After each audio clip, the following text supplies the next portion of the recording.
Good evening.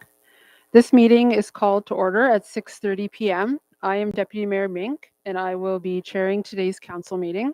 The mayor sends her regrets as she cannot attend tonight's meeting. She was out of the country and due to return yesterday. However, due to the unfortunate incident at Pearson Airport yesterday, her plane was diverted to Montreal and she is still trying to make her way back to Port Hope. We wish her all the best and hope she makes it back here soon. So I'm going to move on to a moment of silent reflection. Please join me in a moment of silence. As we reflect, let us thank the brave first responders that responded to the plane crash at Pearson Airport yesterday, and how grateful we are for their courage, as well as the courage of the passengers and crew of the flight. Also, our thoughts are with those that were impacted by this traumatic event. So we'll take a moment for silent reflection.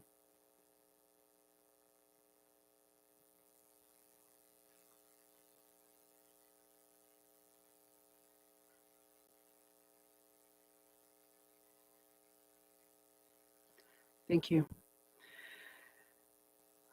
I'll move on to the land acknowledgement. The municipality of Port Hope exists on the land of the Mississauga Anishinaabe traditional territory covered by the Williams Treaties. We honor and recognize First Peoples as right holders and stewards of the land and waters on which we have the privilege to live, work, and play, including the Ganaraska Forest and River. We pay respects to elders past, present, and emerging. We commit to actions toward truth and reconciliation by recognizing the United Nations Declaration on the Rights of Indigenous Peoples, strengthening ties with the First Nations, Métis, and Inuit peoples, especially those who make their home in Port Hope, and learning from Indigenous ways of knowing and being. We do so by recognizing the past and working towards a shared future. Before we move on in the agenda, I just want to remind anybody who is here today who wishes to speak during the public comment period, which will happen after the delegations, that there's a sign-in sheet over here that you can sign in if that is something that you wish to do later in the agenda. I'll move on to disclosure of pecuniary interests. Are there any disclosure of pecuniary interests? I note that none were received in advance of this meeting. I'm seeing none. We did not have a closed session this evening. As per procedural bylaw 80-2024, the closed portion of tonight's council meeting, which was originally scheduled for 5:30 p.m., has been postponed until a later date. Announcements and recognition. I have two. Hiring summer students. We're hiring for summer. Explore job opportunities in roads, communications, camp, planning, municipal law enforcement, and parks. Secure a summer contract that offers not only competitive pay, but also invaluable hands-on experience in a variety of rewarding fields. For further details and to submit your application, please visit porthope.ca/careers. And while many of us spent Family Day weekend cozy with loved ones, our incredible snowplow drivers were out battling the elements, working long hours to keep our roads safe. These hardworking men and women are more than just operators. They are our friends, family, neighbors, and local snow fighting heroes. Who are sacrificing time with their own loved ones to ensure our community can get where it needs to go. This year's snowfall has been relentless, yet they continue to push through with dedication and resilience. So let's show them some appreciation. If you see a snowplow driver, give them even just a little extra patience on the road.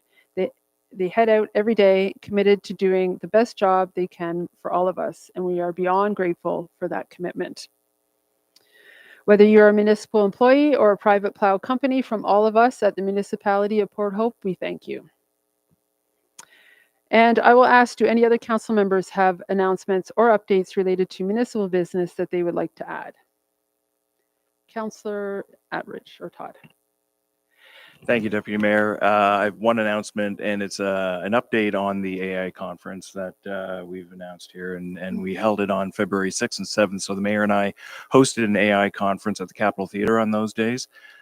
In total, nearly 120 people attended the Thursday event, What is AI Anyways? And a little bit more than 160 people attended Friday's event, AI in Action, Preparing Municipalities for the Future. I want to thank all the speakers and presenters from across Canada who shared real-life examples on how their local governments are using AI to make communities safer, more connected, and more prosperous. I'd also like to recognize Northumberland County, the Capitol Theatre, Venture 13, and Loyalist College for their generous sponsorship, as well as Tanya Bennett and Kate Ingram and Kate Schuker from the municipality of Port Hope for assisting with the communication, Port Hope's HBIA for coordinating lunch, and all of Port Hope's community groups who shared the event on their social media feeds. So thank you. Thank you very much for that. Any other, Councillor Clare? Thanks. A quick update from the Intermunicipal Task Force on Housing and Homelessness, which is to say Councillor Todd and I are stepped up as co-chairs of the task force for 2025. And we are, as a task force, organizing an event on February 28th. It's a by invitation event that we're calling the Housing Solutions Workshop, where we will be joined from Port Hope by our Chief Building Official and our Director of Planning, along with representatives from those departments from municipalities across the county, as well as builders and developers and lenders and others involved in the housing development process for a collaborative workshop that's ideally going to come up with some low-hanging fruit things that we can do as lower tiers to help accelerate housing development in our communities. So we'll report back after the event on that, but hopefully it's going to be a very fruitful discussion. Thank you. Thank you for that. Any other updates? Councillor Adam.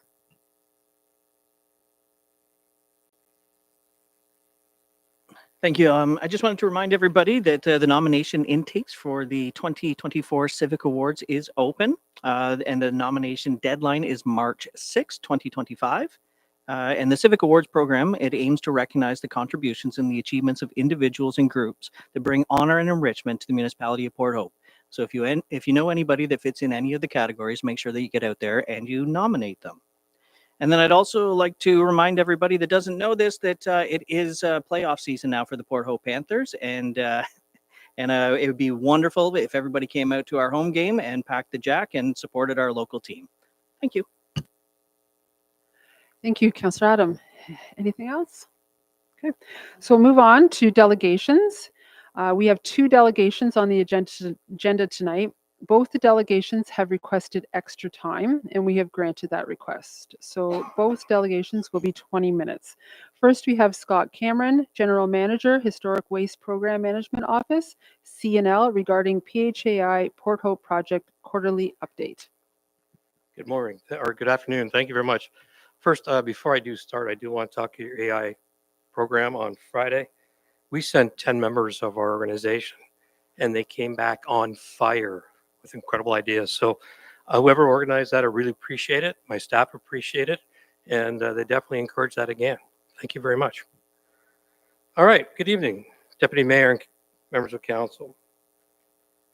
Thank you again for once the opportunity to provide our quarterly update from CNL and the Port Hope Area Initiative, focused on the Port Hope Area project. Picture here is a Highland Drive South Ravine. Work continues even in winter months, as long as we can safely progress that work. This is a great example of working with our neighborhood residents. From the time we started working with the project, met with them, kept them up to speed, focused on trees. We dealt with their concerns of the lower ravine and their visible loss of trees. Working with their engineering teams and others, we were surgical in that area. The residents are happy and they're keeping an eye on us, and we've got great feedback from those organizations that we listened to them and we acted. CNL would also like to do our land acknowledgement. I'd like to take this opportunity to acknowledge the Port Hope Area Initiative is situated on the traditional and treaty lands of the Williams Treaties First Nations. More specifically, the Gunshot Treaty, negotiated between the Crown and Mississauga Nation in the 1780s, and represented today by the Williams Treaties First Nations. I also want to acknowledge that these lands are home of Indigenous peoples from across the province, Canada, Encino is grateful for the opportunity to work on these traditionally and culturally significant lands and waterways. I had an incredible opportunity in mid-December. I was up into Smith Landing First Nations, which is part of our portfolio, the Northern Transportation Route, that bought ore in town to El Dorado, and we signed a collaboration agreement with that organization, multi-year. They were incredibly invested. We did talk about the Port Hope Area Initiative, and they are very interested in coming down early summer to meet with residents, Port Hope Council, and others, so they can get direct feedback on the progress we're doing on here and lessons learned that we will take back up north. Today, our focus is around private properties. I will also talk about an update, remediation, and restoration of municipality-owned provinces, known in our land as major projects. I'm happy to report the bulk of the waste is safely in our long-term storage. That equates to 2.3 million tons and is safely stored as of January 31st, 2025. On the presentation, purple labels, remediation is complete and restoration has started in 2024, and final restoration of these sites will be completed this year. Remediating and restoration of the Center Pier, coal gas, Highland Drive landfill, Highland Drive South Ravine, and Alexander Street Ravine is expected to complete in 2025-2026. Camatron site has been fully restored and will be completed this year. The last remaining tasks we have is work closely with municipality and have a condition of site, a record of site condition completed and submitted to MECP, and that will be finalized. Major work has been completed and significant others, which meets an incredible milestone between myself and the municipality, community, CNL, and AECL, who is our client. Capacity has always been a question when I'm in the neighborhood. Our contingency of the mound right now is 770,000 cubic meters is still available to support our small scale site project.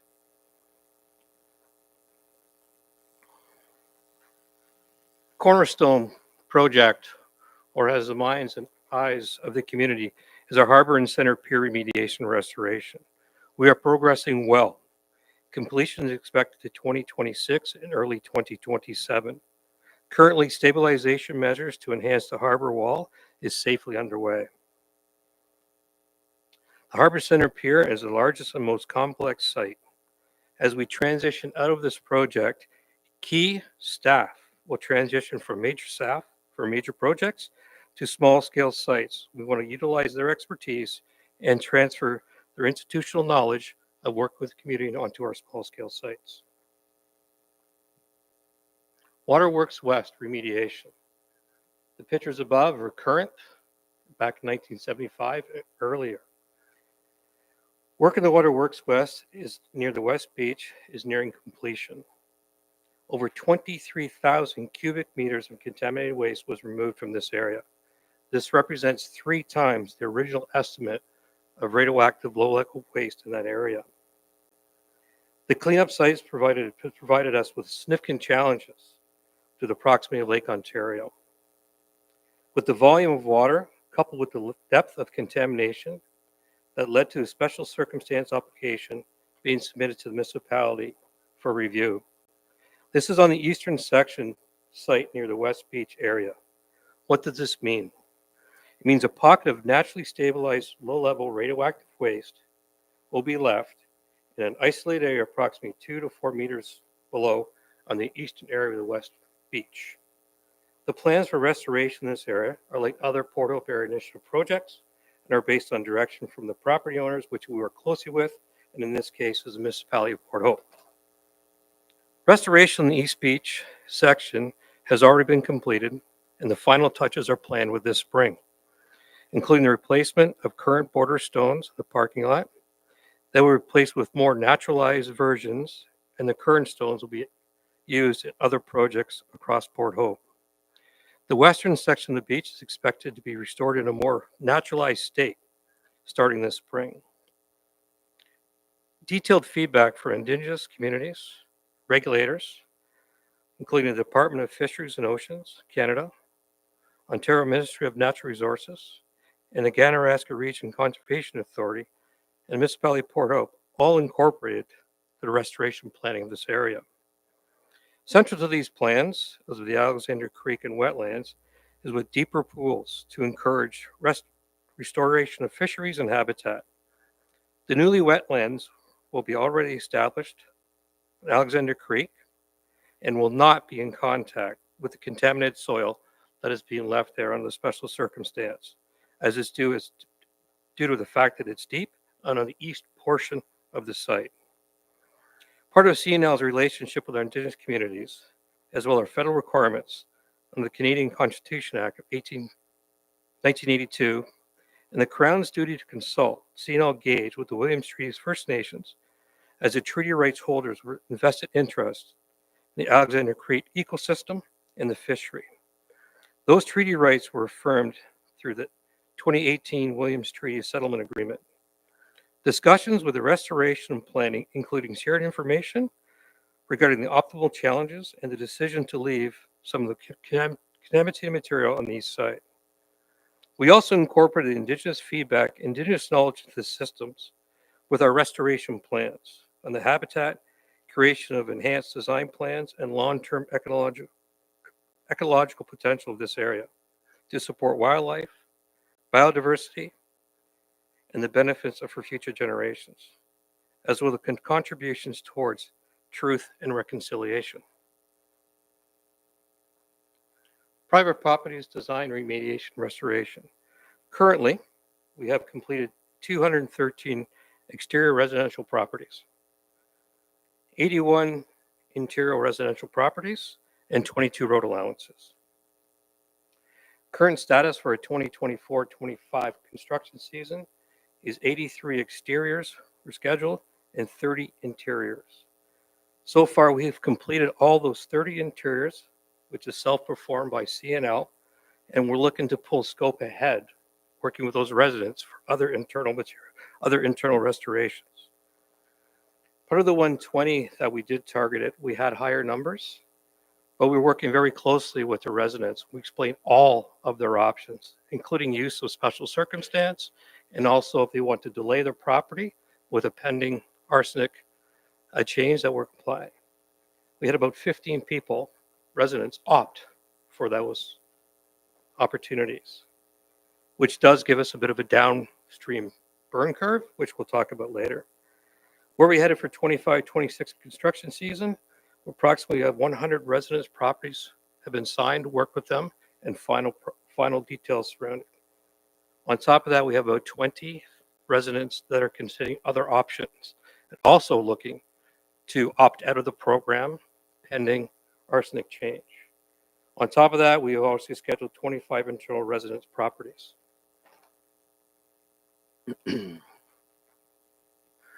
Private property schedule. I started just over a year ago, and this, I tell you, was one of the hot topics, and it's still a hot topic. So what our team is doing, we're actively implementing improvements to the private property remediation processes to ensure our operations are not only effective, but efficient. We're also driving the highest standard of service to the residents. The residents of Port Hope are key stakeholders in the process. It's our goal to treat those residents that voluntarily participate as valued customers of CNL. As we work through the planning for our year-over-year schedule, there are a number of complex factors we must consider. This includes coordination with other planned municipal projects to ensure that we can work effectively with the municipality of Port Hope and manage and minimize disruption to the community. For example, Area 5 and Area 3 maps. We have projected out areas for 3 years. We're now working very closely with the municipality to overlay those plans atop of municipal infrastructure work. To give you an example where we are, the municipality is working very closely on the Cabin Highland being one of the biggest contributing factors. We need to work very closely for the next several years to support the municipality and support the residents and continue our remediation projects at small scale sites. This means to our contractors, sometimes from time to time, need to go back to properties. We do have historical data and tests for characterization, and before they schedule, they review them. In some cases, the contractors have opted to go back to the residential property to receive more data to redefine their engineering scope for that property. We've learned from these communications where our residents have fed back to us clearly that people have showed up and unannounced. We've taken that seriously and worked with our contractors to understand how that is affected, and we're building that into their schedule. The last thing the community has been very clear to me over the last year, they need to see a change in the program. That's why we're actively pursuing the Canadian Nuclear Safety Commission license amendment to redefine arsenic cleanup methods. It's because we listened, we've adapted, and we've acted. My team's engaged, and our internal target is submit the package that's draft for March 31st to our regulatory affairs. Last page count, I think we're just over 1,000 pages together. The lead on that is Jennifer Turner. She's one of our experts in this field, and I have full confidence she will deliver that package to our regulatory team for review and on to CNSC. Private property communications. We are, and the team is committed to safe, effective remediation of our resident properties in Port Hope. The focus of this program has evolved over time to address challenges, incorporate resident feedback in the last year, and to ensure we minimize disruption in this community. I know there have been challenges which have resulted in uncertainty for some residents. And those residents are asking for transparent communication. And I would say that will happen. It will happen to our community. It will happen with those residents. What have we learned as we've done our root causes and our gaps in the communication? We've incorporated additional information to property owners in their remediation and restoration packages during one-on-one sessions. They understand their options. We know they're understanding their options because many are looking at options to move their residential remediation pending CNSC hearings. Other options or potential outcomes and also include the use of special circumstance for sacred areas, trees, and other property in there, which was not clearly understood a few years ago. I believe that was because the focus was on major projects to get that out of the way, which, when I look back, was the right call. We've also improved processes for residents by introducing additional restorations meeting to ensure homeowners are reminded of the plans of restoration. One of the root causes we found is we met with them, signed the paperwork, got the designs, and went into restoration. A gap, especially usually the winter time, we go into restoring their properties. During those restorations, remediation, we found we could extend the condition, small shed into a garage. So we now plan to bring those residents back to remind them as they get into the next construction season to bring their property back up to the standard they expect at what we talked about months ago. That was one of the gaps we've realized, and that's been closed by bill. We also look at the proposed changes in the field to address concerns moving toward restoration phases.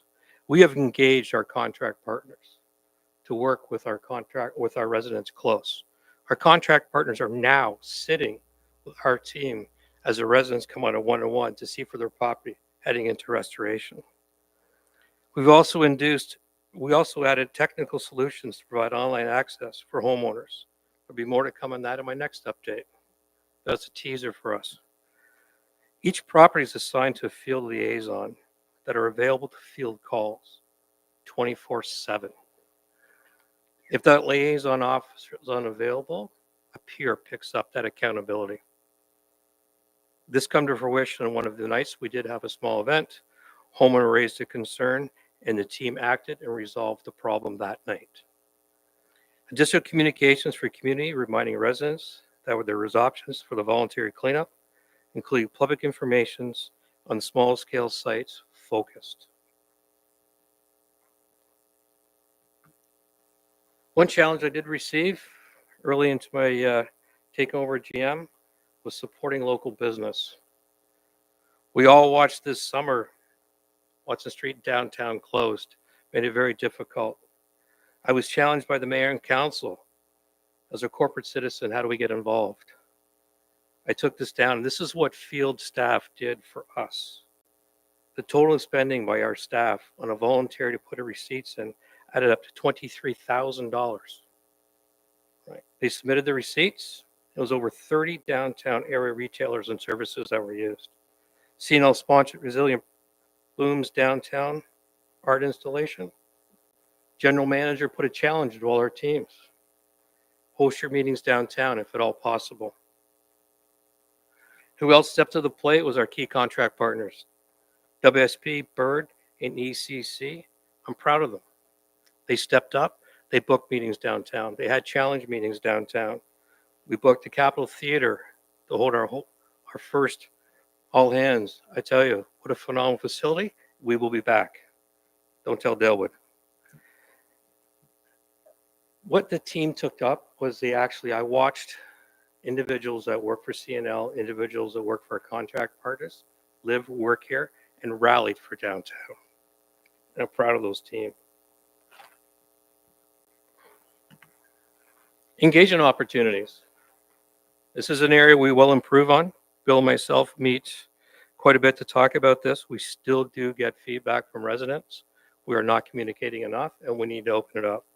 That was very relevant when we had our fall 2024 open house at the, we got rained out in the park, but we opened it up in the fall. A lot of residents showed up, but I did get feedback. We need to do this more often. So Bill and the communications team, we're planning many events in 2025. 25 seconds will focus on the Waterworks West remediation. That place has a lot of attention. We are going to focus a meeting just on that, including the CNSC, who has shown interest to understand what we're doing there. They will also be invited to that. We're going to continue to engage with our Indigenous communities for respectful, inclusive project execution, and all our follow-ups will be on our social media page.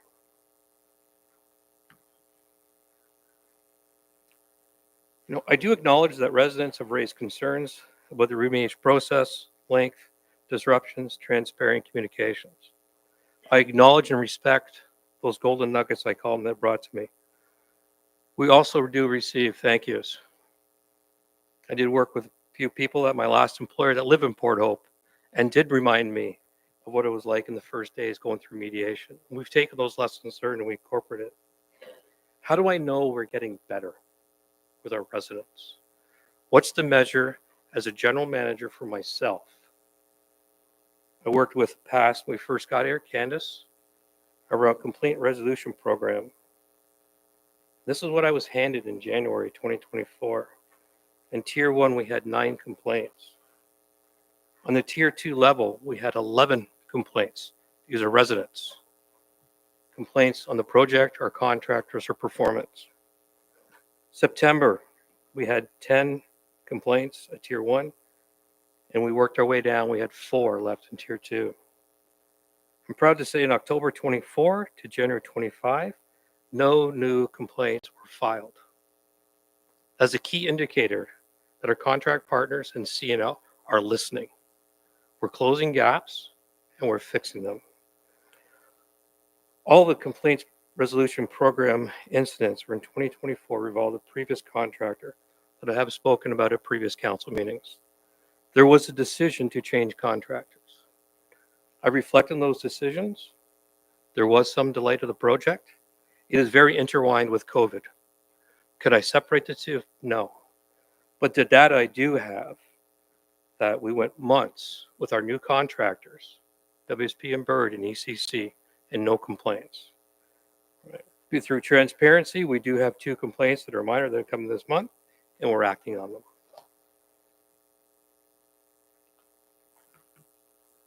Nick Witch, thank you very much. Merci. I now open the question to the Deputy Mayor and Council.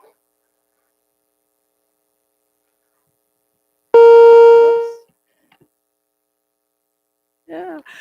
Thank you very much, Scott. So I will open it up to council for questions. Councillor Adam. Thank you. So I'm going to start off with a quick little story, if you don't mind. So this is about communication. So I had a resident that contacted me, and this was their story. So back in July, they got a letter saying that they're needing to be remediated, and they contacted So they were told both LLRW, low level, as well as arsenic. So so they tried to contact, I think it was like July 17th or something. I'm going by memory. So they called the number and they went straight to voicemail. So they left a message. In August, they called again and they got to somebody. And that person said, oh, well, the person must have been on vacation. We'll contact them. They'll get back to you. So in December, they came to me and they said, we still haven't heard back. And they had it all documented. They had it all written down. And they said, still hasn't got anything back. And all we're trying to find out is not the timeline, but we're just trying to find out the location because we want to do some modifications, some upgrades to our garage, but we just want to find out where these things are before we do stuff.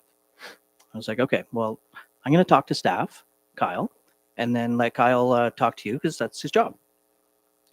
They said, okay, no problem. So send it over to Kyle. Kyle then contacted whomever. And later in the day, I get a message from that resident, or a call actually from that resident saying, thank you. They called us today.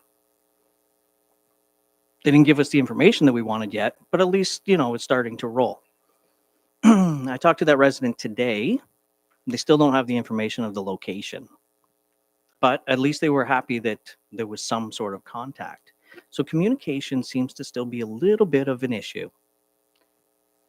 And it's not necessarily the communication with the people that you're actively working on. It's the communication with the people that are coming up into the future.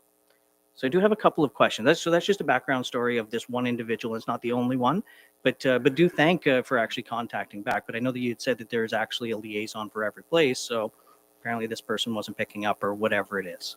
Anyway, so the residential timeline. So timelines for pending remediations.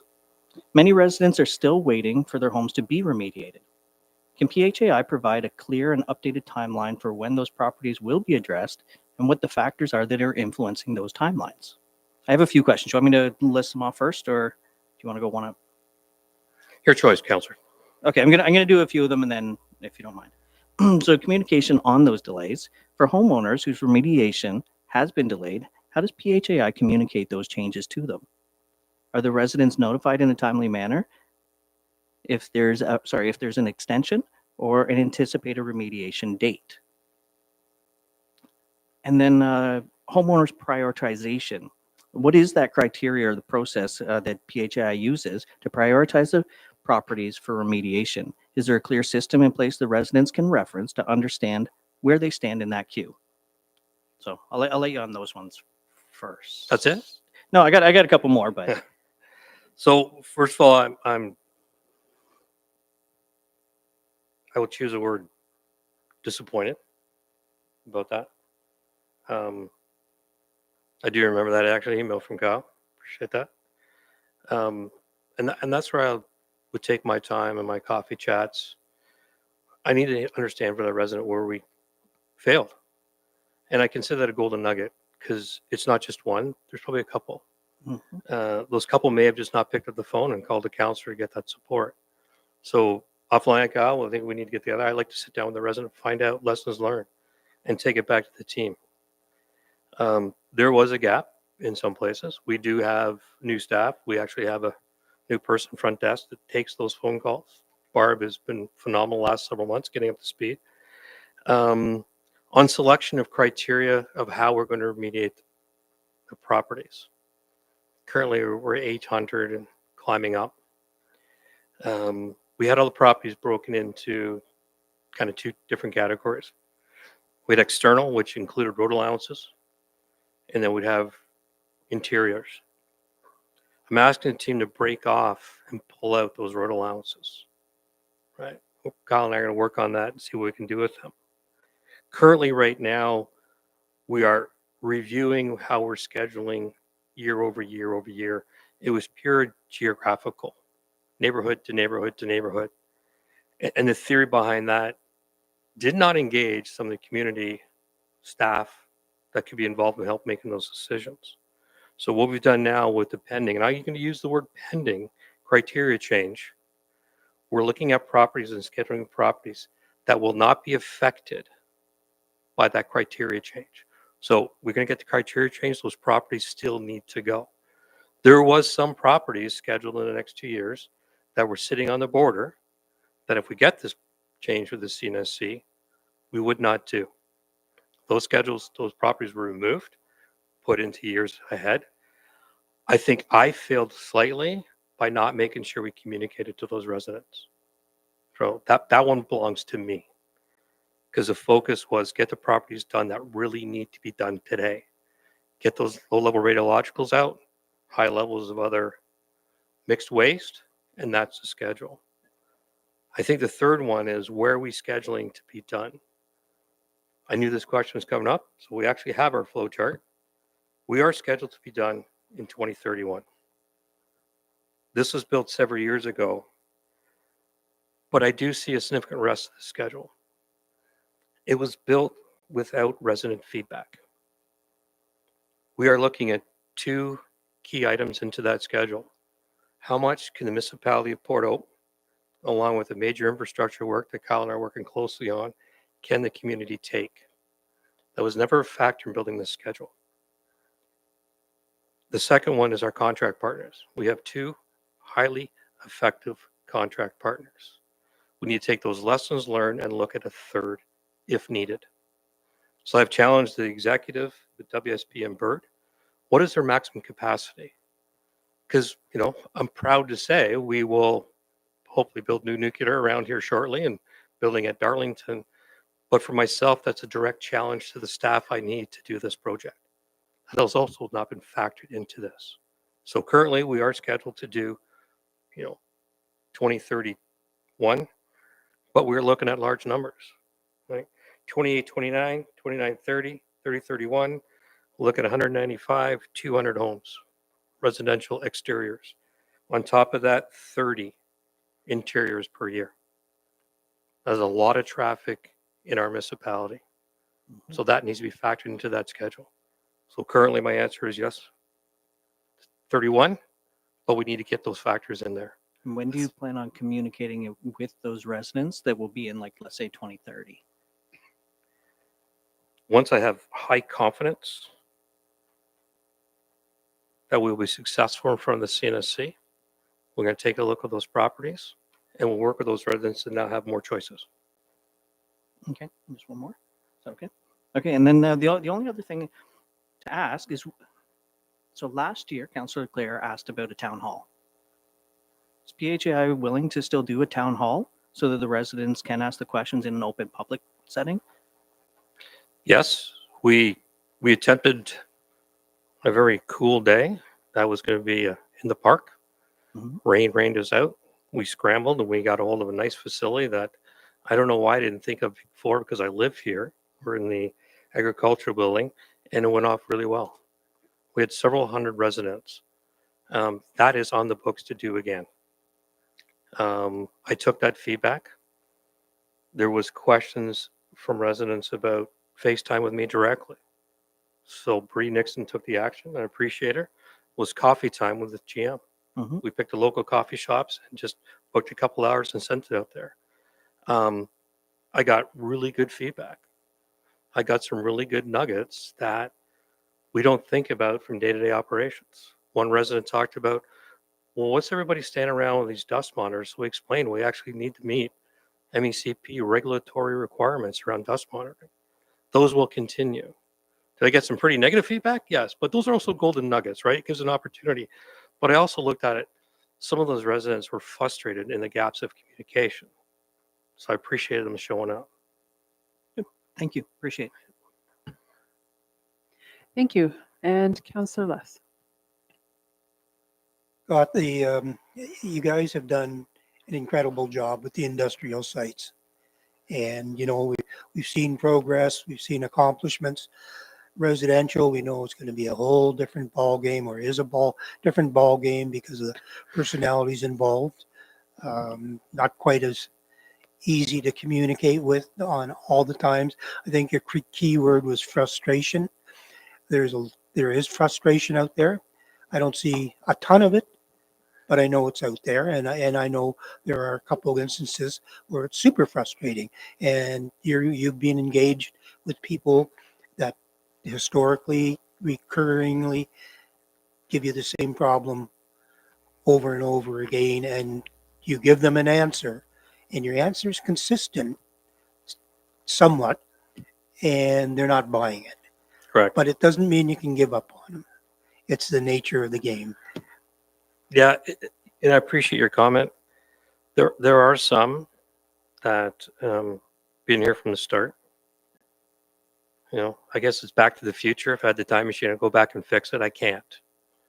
Some are stuck on it, and all I can do is show them how we can progress going forward. And the best thing I can do for some of those residents is show we've learned from those events, historical items built into our schedule, and can improve. I believe over the next couple of years, those residents will see us getting better. There's one thing I've learned over the last year taking over this project. I thought building nuclear power plants was complicated. Residential remediation is one factor. It's the people. And I think you see communication changing. When I first got here, it was an address, right? 8 Curtis Court, where I live. And the paperwork would say 8 Curtis Court. And the talk in the office was 8 Curtis Court. And we got to go to 8 Curtis Court. Well, Mr. and Mrs. Cameron live there. So what you see now is a language changing. And I'm very clear. The residents need to be seen as a customer. Our client is ACL, Government of Canada. But our customer's got to be the resident. And if we start building that momentum, 2 of our contract partners are picking up. I hear them starting the same language. I see them now sitting in the meetings with our residents that are going to do their property. I don't hear anymore where I first got here where a resident would ask a contractor working on site a question and the response was, I can't talk to you, right? We now have dedicated people. The superintendent's available. The superintendent now has the authority to answer those questions.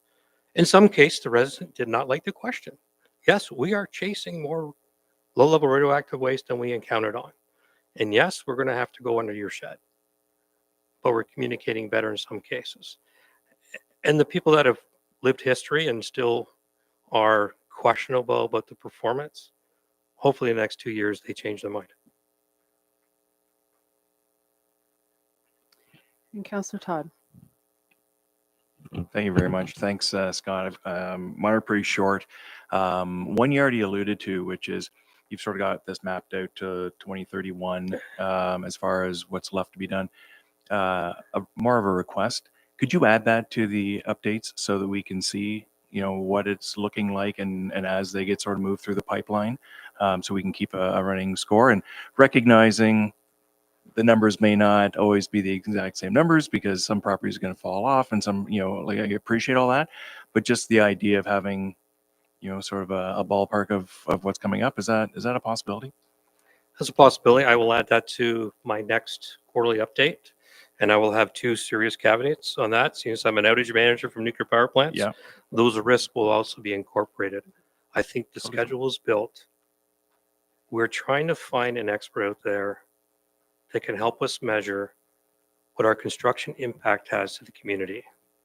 I know there's a negative social impact of what we're going to do.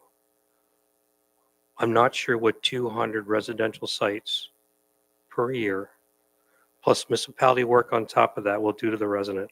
And I'm worried about a breaking point.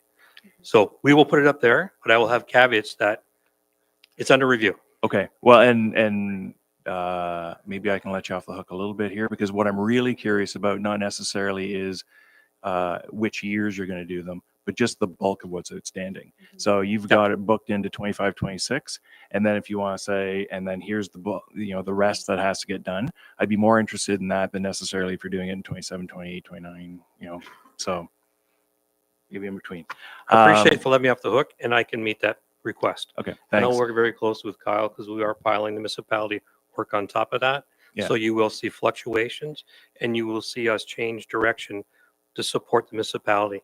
Because the last thing we need to do is work in an area and then have a delay or impact the municipality infrastructure. Okay. And my second one is around the percentage of the storage facility that is still available to us. I've brought this up in the past.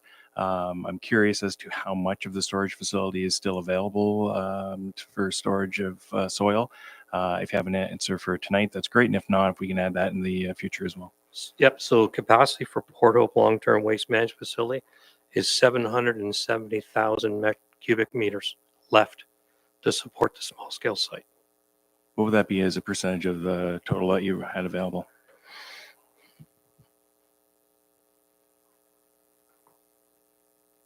$1.9 million. That's the boss behind me, by the way. Just so you know, I'll get a percentage. Yeah, I percentage think it was is kicking really around what I'm looking 32, for. but don't But quote me on that. It's But which? I'm sorry? around 32, I'm not sure. 32% left? I will reach out to them and I will send you an email with Okay. the exact percentage numbers left. Great. And if we can add that to the updates too, that'd be awesome. Understand? Thanks. And Councillor Clare. Thank you. I would just like to say that, I think I'm sitting here thinking that I may have not even asked a question tonight, which is odd because I'm usually very vocal when it comes to PHAI since the get-go. But it's because I have been paying a lot of attention. You and I have met. I speak regularly with your team and have over the years. And I do see changes coming through in terms of information sharing, which I'm going to continue to watch with great interest, but I think it's very promising and just want to know that that's appreciated. And I think most residents are starting to notice that as well. So keep it coming. I did have a question about the arsenic. I'm so thrilled to hear that the application is going in at the end of March. I know it's been a very, very long time coming. It's also something that I keep trying to tell folks that this could be the linchpin that really sort of gets things on track in terms of scaling back the scope of the project, but also enabling you to provide more concrete vision for how things move forward once that question is answered. So I know there's a lot of interest in the community, and I'm curious to know if there's anything that we as a community can and should be doing once that application is in, so that the decision makers in Ottawa understand how much interest and support there is within Port Hope for that criteria change. Yep. Thank you for that question. On arsenic change, you have some groups that are incredibly engaged, and we spend some time with them. I've had individuals that have incredible experience in supporting us in this process. March 31st is an internal deadline. Once that goes through and is public, I'll be back here speaking to it. Voice their opinion. The CNSC needs to hear all sides. Right now, I do see a huge positive push for this, but I think everybody needs the opportunity to speak. I think we are going to be successful, is my personal opinion. But I've also, went back the last 4 years and taken a hard look of lessons learned. And is there something we missed? I think this is going to be a golden nugget to drive more change. It's really asking questions. We have a couple of individuals that live in this community that are very vocal, very understanding, and know this project better than I do. And they've given me incredible advice to dig deeper, right? We're 21 items we're chasing. Ask me hard. Why would I not just chase them 4? So I had to do some digging because that's back to 2001. So all you can do is encourage your residents to speak up. If they think I'm missing something on this, speak up, because this needs to be seen and supported as a community requested change, not CNL driving this, not ACL telling CNL we'll get this changed. The community needs their voice back, and this is an avenue the community can get their voice back. Thank you. And thank you for that advice. It's, I think, very important that it's coming from the community. So that needs to be heard. Any other questions from anybody? No? Okay, so I don't have any additional questions. Thank you very much for your presentation, and thanks for council for your questions as well. Yep. Thank you very much. Good evening. Okay, so we will move along. Now I welcome Dan Borowick, Peter Shane, and Scott Barry, Northumberland County, regarding Northumberland. Oh, sorry. Yes. The recommendation is that we receive this. Sorry, where did I get? We received the delegation for information. Could I have a mover and a seconder? Moved by Councillor Adam and seconded by Councillor Darrell. Okay, now we will move on. Oh, call the vote to all in favor. I'll get this. All right, so that is moved unanimously. All right, I'm just eager to get us moving along to the next item. So next we have Dan Borowick, Peter Deshane, and Scott Barry, Northumberland County, regarding Northumberland County Broadband Project. You have 20 minutes to speak, and please use the purple button. Great, and good evening, everyone, and thank you very much for the opportunity to return to council to give you further information concerning this particular project. Certainly, it's been a long time coming. Our position in all of this has always been that high-speed connectivity is essential to enrich and grow a smart Northumberland community. And I'm probably preaching to the converted if I list all the benefits associated with having the type of fiber to the home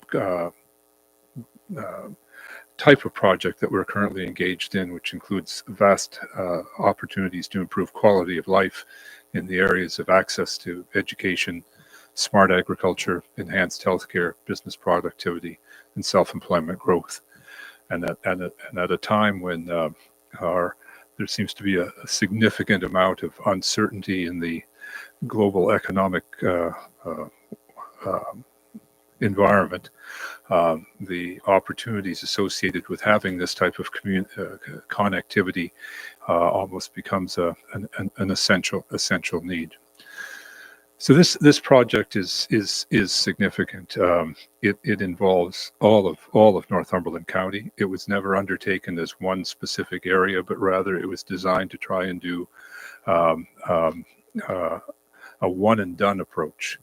At this point in time, there are about 11,000 plus households that are either underserved or unserved, and it is it was always our intention to ensure that we provided the type of connectivity required to make connectivity viable. This is our attempt at closing the digital divide. It's certainly we're faced with some very, very unique connectivity challenges, given the fact that unlike the determination as to whether an area will be connected or not is usually based on density of households in our current structure. We have a disparity of population. We have population pockets, and of the total number of households at this point in time, there are about 39,000 in Northumberland. So our concentration is on the 11,000 that are currently underserved or unserved.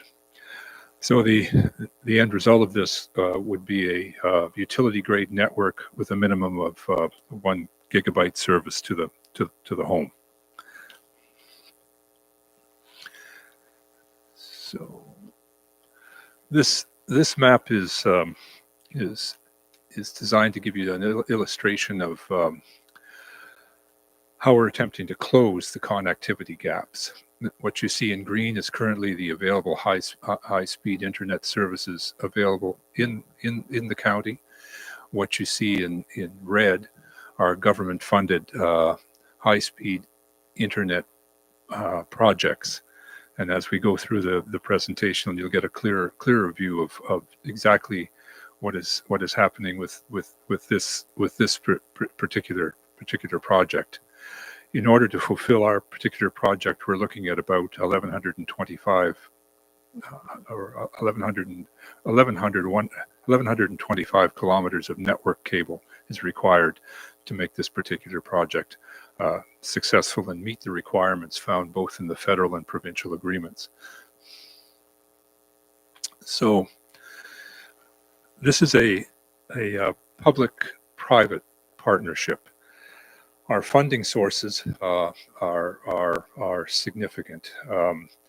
The federal and provincial contribution to this project is $64 million, and agreements have been signed and are complete with both the federal government through the Universal Broadband Fund and the provincial government, whose funding window was through the Improving Connectivity for Ontario program. The balance of the funding or the remaining 64 million will come from our private sector private equity partner, of which we've created an entity, Northumberland County, and that private equity partner, which is known as Northumberland Network, the limited partnership, Northumberland Network LP. The private equity partner will be responsible for both network construction and the ISP. It's also worth noting that there are currently 7 provincially approved ISPs. The ISP that we are that is owned by the private equity partner is one of those 7. And there's been I think there's been questions not only from the municipality of Port Hope, but other communities as to why we have not disclosed who the private equity partner is. And there are a couple of reasons for that. One is we are still operating under a non-disclosure agreement with the private equity partner. We are at a point after X amount of negotiation that we would probably look to see the final agreement signed off by the end of February. Add to that, the province in particular, and the federal government has agreed to this decision, wants to see this project completed by December 31st, 2025. So the time frame for doing this is extremely tight. To use the legal term, I guess time is of the essence. No doubt this process would have moved a great deal more quickly had we not been engaged with a cadre of lawyers throughout the process as we went forward. Our purpose, however, in being here this evening, not only to give you a greater overview as requested from our last committee of the whole meeting, where we can maybe provide you with significant detail regarding construction and time frame, as well as what we're doing from a communications perspective and community engagement, is quite simply that we're looking for your support for approving a municipal access agreement, and that agreement simply grants access to municipal right-of-ways so that a party can construct, maintain, and operate their equipment within the rights-of-way. There is no net gain to this. There's no investment in this. There's no cost to this. This is simply a matter of accessibility. And underpinning a great deal of this has been the ongoing discussions with each and every one of the lower tiers and their various public works departments to try and secure municipal access or municipal consents rather, so that there is not a dumping of work on a particular lower tier, but rather there is a planned and strategic way to move forward with how the actual cable will be put into the ground. So this evening, Peter Duchesne is not with us, but we have representation, the project manager for the actual construction and installation of the fiber is here, Jeff Edwards, and so he'll replace Peter with content from the presentation, and then Scott Berry will speak specifically to community, what the community communications and engagement arrangement will look like.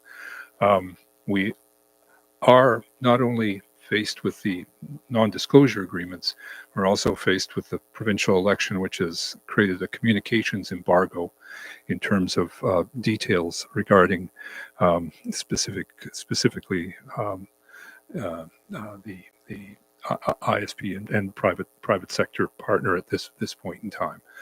I should also note that securing the $64 million from both the federal and provincial governments put the potential private sector partner under the microscope in terms of determining their both their qualifications and their abilities to fulfill the demands of this particular project in the current time frame. So maybe I can turn it over to you, Jeff.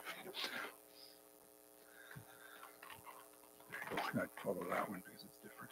Oh, is it? Okay. That sounds great. So Jeff Eddard, I'll be playing the role of Peter Deshane tonight.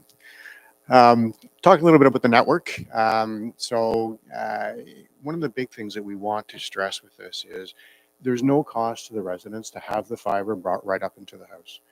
If we don't get consent to actually bring it across their property, we will leave it at the property line. If we can get the consent, we will bring the fiber right up to the side of the house. No cost, no commitment. There's nothing for them to have to sign up for at that point. That's all covered underneath the project. And I think that is very unique under a lot of projects that I've worked on before. Generally speaking, that last mile, there's hookup fees, there's costs and stuff associated with that. So I think that's one thing we do want to definitely stress with this. I guess we go to the next page now. It is fiber optics. I'm sure everybody's heard that buzzword of the last few decades, but it is a future-proof network. We are building the network as well as we talked about. We had a great meeting with Mike and his team today, actually in council chambers here, just talking about some of the things that we need to be aware of. But we are also making sure that we're future-proofing this network and that there is future capacity. So as the county and the regionals within it expand, build new subdivisions and that, there is the capacity for us to bring in additional fiber and serve additional households. So that's one of the things we also want to make sure that everybody's very clear on here. Buried wherever is feasible. From a network operator standpoint, I like it underground. It's safer, it's easier to work with, it's protected. There are times where we're going to have to go aerial. There's just the construction methods are too difficult to do anything else. So we are really looking to hydro poles for the majority of that. I don't want to get into putting in new poles, potentially a couple small ones if we have to cross, a river crossing or something that just demands it, sensitive areas and whatnot else. But really, existing poles is what we're pushing for as much as possible. And again, aerial, 10% of the whole project. This shows a bit of a breakdown in terms of our construction phases in order. One obviously would cover this area, and that's what we were looking to go to market with as soon as possible. And we'd love to get our shovels in the ground literally by March 3rd if possible. But again, a lot of that will be predicated on the MCs that we're putting in for approvals and the permits, but also on the MAA, to Dan's point, being approved, which provides the framework for us to actually put the permit requests in, and it gives you the protection in terms of your region, in terms of how that work actually gets done and who is responsible for fixes and future support. So very critical. Again, those are the rollouts in terms of the phases, and we'd like to get going as soon as possible. As the program manager, I'm the guy ultimately on the hook to make sure that this is done by the end of December. So I get more nervous every day that passes. So municipal collaboration, talked a little about that. Again, Mike, thank you for your time with your team today. It was excellent. I really appreciated it. We have begun to put in MCs without the MAA quite approved yet. Having some good discussions, just making sure that we're doing the right things, we're asking for the right things, and we're demonstrating the right things on these permit requests.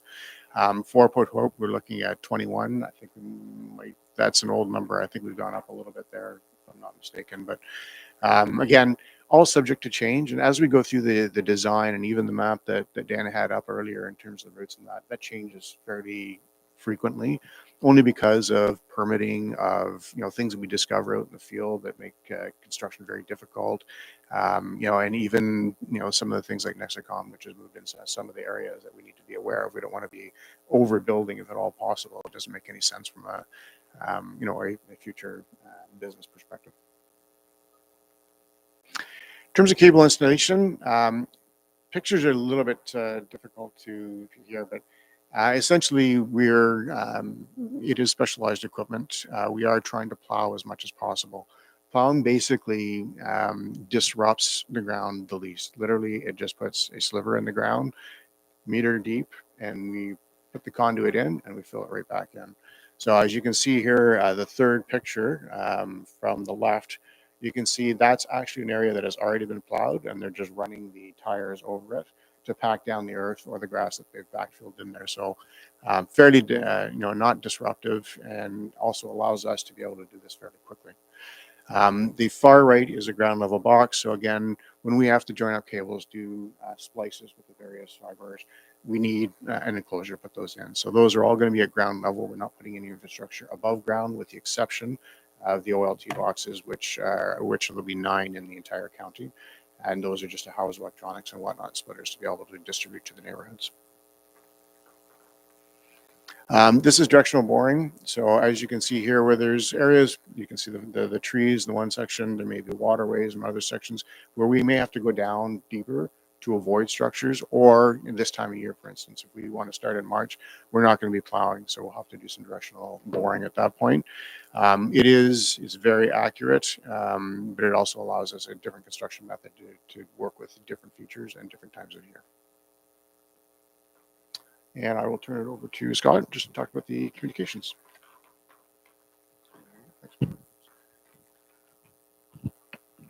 Thank you, Jeff. Scott Berry from Northumberland County. As Dan and Jeff have said, we're now sort of at the stage where the vision becomes a reality, and pretty soon the crews will be going uphill and down Dale all across Northumberland County. As Dan said, the beauty of our county and the rolling hills also compounds the challenges of the work involved. Dan also spoke about the difficulties and the challenges in putting this complex partnership together. It's taken a lot of time, and unfortunately, because of the commercial sensitivity, a lot of those discussions have been behind closed doors. But however, in the last week, we've been pretty busy since we were last here at Port Hope Council. We have been going uphill and down Dale across the county to other municipalities, and we've been able to have sort of part of these conversations and dialogues, similar to what we had here in Port Hope. And it's done a couple of things. One, it's helped validate for us that our strategies when it comes to communication engagement are sound, but it's also provided us some opportunities to help enhance some of those strategies we have in mind as well. So our goal is this: now that we're heading into the installation phase, we now will soon have this opportunity come March to help work and inform the residents.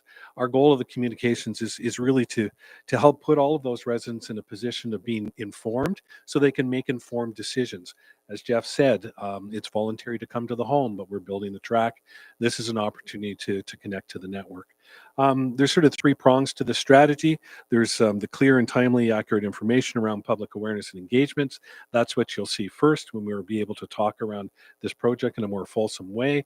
We'll be able to talk around our partners, which we're really excited to share with our community. We'll be able to talk around what this project will look like and mean from a resident's perspective in terms of when they're coming down the road, who's knocking on their door, how do I get involved, how do I sign up. So we have a lot of communication assets that are ready to roll out. In addition to that, there'll be a lot of resident outreach, not only on behalf of ourselves, but also by the construction team that will be physically in the field, interacting with residents, answering questions. We'll have 1-800 numbers as well. And we're also committed to working with all of our municipalities and our counterparts in communications and ops, just as we are, to help assist in amplifying those communications in those individual communities as we go out. So that's really just sort of a brief update on the communications, and look forward to helping support this project. It's an essential project that we're very anxious to be able to get off the ground, and Dan and the team are available for any questions. Thank you. Thank you very much. So I will open it up to questions from Councillor S. I have a couple questions, and if you'll indulge me, or I'll ask my question, I'll pass it on, whatever you like. You can go ahead and ask your questions. Okay. So the first question is, what's the nature of the arrangement between Northumberland County and private equity, the DLP? That is the partnership, or the limited partnership, that exists between ourselves and private equity in terms of securing the public sector funding, the $64 million Fed Prov, and then engaging in a private sector and then trying to obtain matching private sector dollars. We had to create an entity where the public sector dollars would flow into into this entity, which is Northumberland Network LP, and meet the expectations of both the federal and provincial contracts. It was also the only way to both inform and secure the private sector money. So we, in I guess in its most base terms, Councillor, we needed an it. We needed an entity, and because it's public-private, we tried to create something that was arm's length from. We tried to create something that wasn't going to be politicized. This was in the end, we were trying to fulfill, in particular, the federal and provincial mandate to say we want connectivity completed, and if you can do it through the creation of this structure, then we fully approve it. Okay, that makes sense to me. Now, in our last meeting, you said the length of the term of the contract was 3 years? The I believe what you asked was, is it? I guess that refers to the open access component of this. Is probably 3 years. One of the biggest challenges in trying to secure the private sector funding was that no private sector entity was going to build something and then provide open access to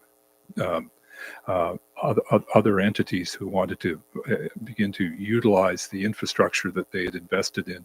Especially this one, because they come not only as a builder, but they come as an ISP. And what makes this particular situation so unique is in the past, when if the feds or the province contracted or partnered with an ISP, it was a fairly straightforward arrangement. But what we were trying to do by creating this particular structure is we wanted to ensure that all of the infrastructure could be put in place. And we also recognized from all the work we had done that unless it was completely county-wide, we would just end up with a series of one-offs. And that, I guess that's one way of approaching it. But we were trying to quite bluntly get it done with a structure that could actually provide each and every household with this type of connectivity. Ultimately, the ISP that will be the entity will have to provide access under current legislation. They will have to open up access to the network. So it offers an opportunity, for instance, for a potentially a ISP, a Northumberland-based ISP, to get access to that type of infrastructure, and that would have never had the amount of dollars required to get access or build that type of infrastructure. So that in the end, it creates a competitive marketplace. They would have to rent, I'm not sure what the right word is, space. They would have to rent access to the infrastructure network that's been created from the private sector entity that will ultimately own it. Well, my only problem with that is that if it's a 3-year period and you had all 11,000 houses at today's rates for Wi-Fi or internet, your $65 million investment would be $37 million in revenue. And so that's a bit of a risk. So that's just an aside, but I guess, has there been an ISP provider selected? Yes, the private sector partner is both responsible for the building of the infrastructure, but also owns their own ISP. And you know what's coming next. Who is it? Well, at this point in time, we are still NDA'd and provincially embargoed. Well, 2 weeks ago, you weren't embargoed by the province. Yeah, But- yes, yeah. or you never mentioned it. Okay, certainly as soon as the election writ was dropped, we were, Okay, I'll buy that, okay. but not, somebody coming in to build a kitchen for you, would you want to know the background? Well, true, but in this instance, what's being asked is access um, um, to right of ways. And I think you really have to view the project as a whole. If you think of what this does in terms of for the residents of the county as a whole, and especially those who do not have reliable connectivity, the risk factor in this, I think, is virtually nil. Well, to Scott's point of view, that communication engagement, clear, timely, and accurate information, which we don't have at this stage about the provider. Well, a municipal access agreement is a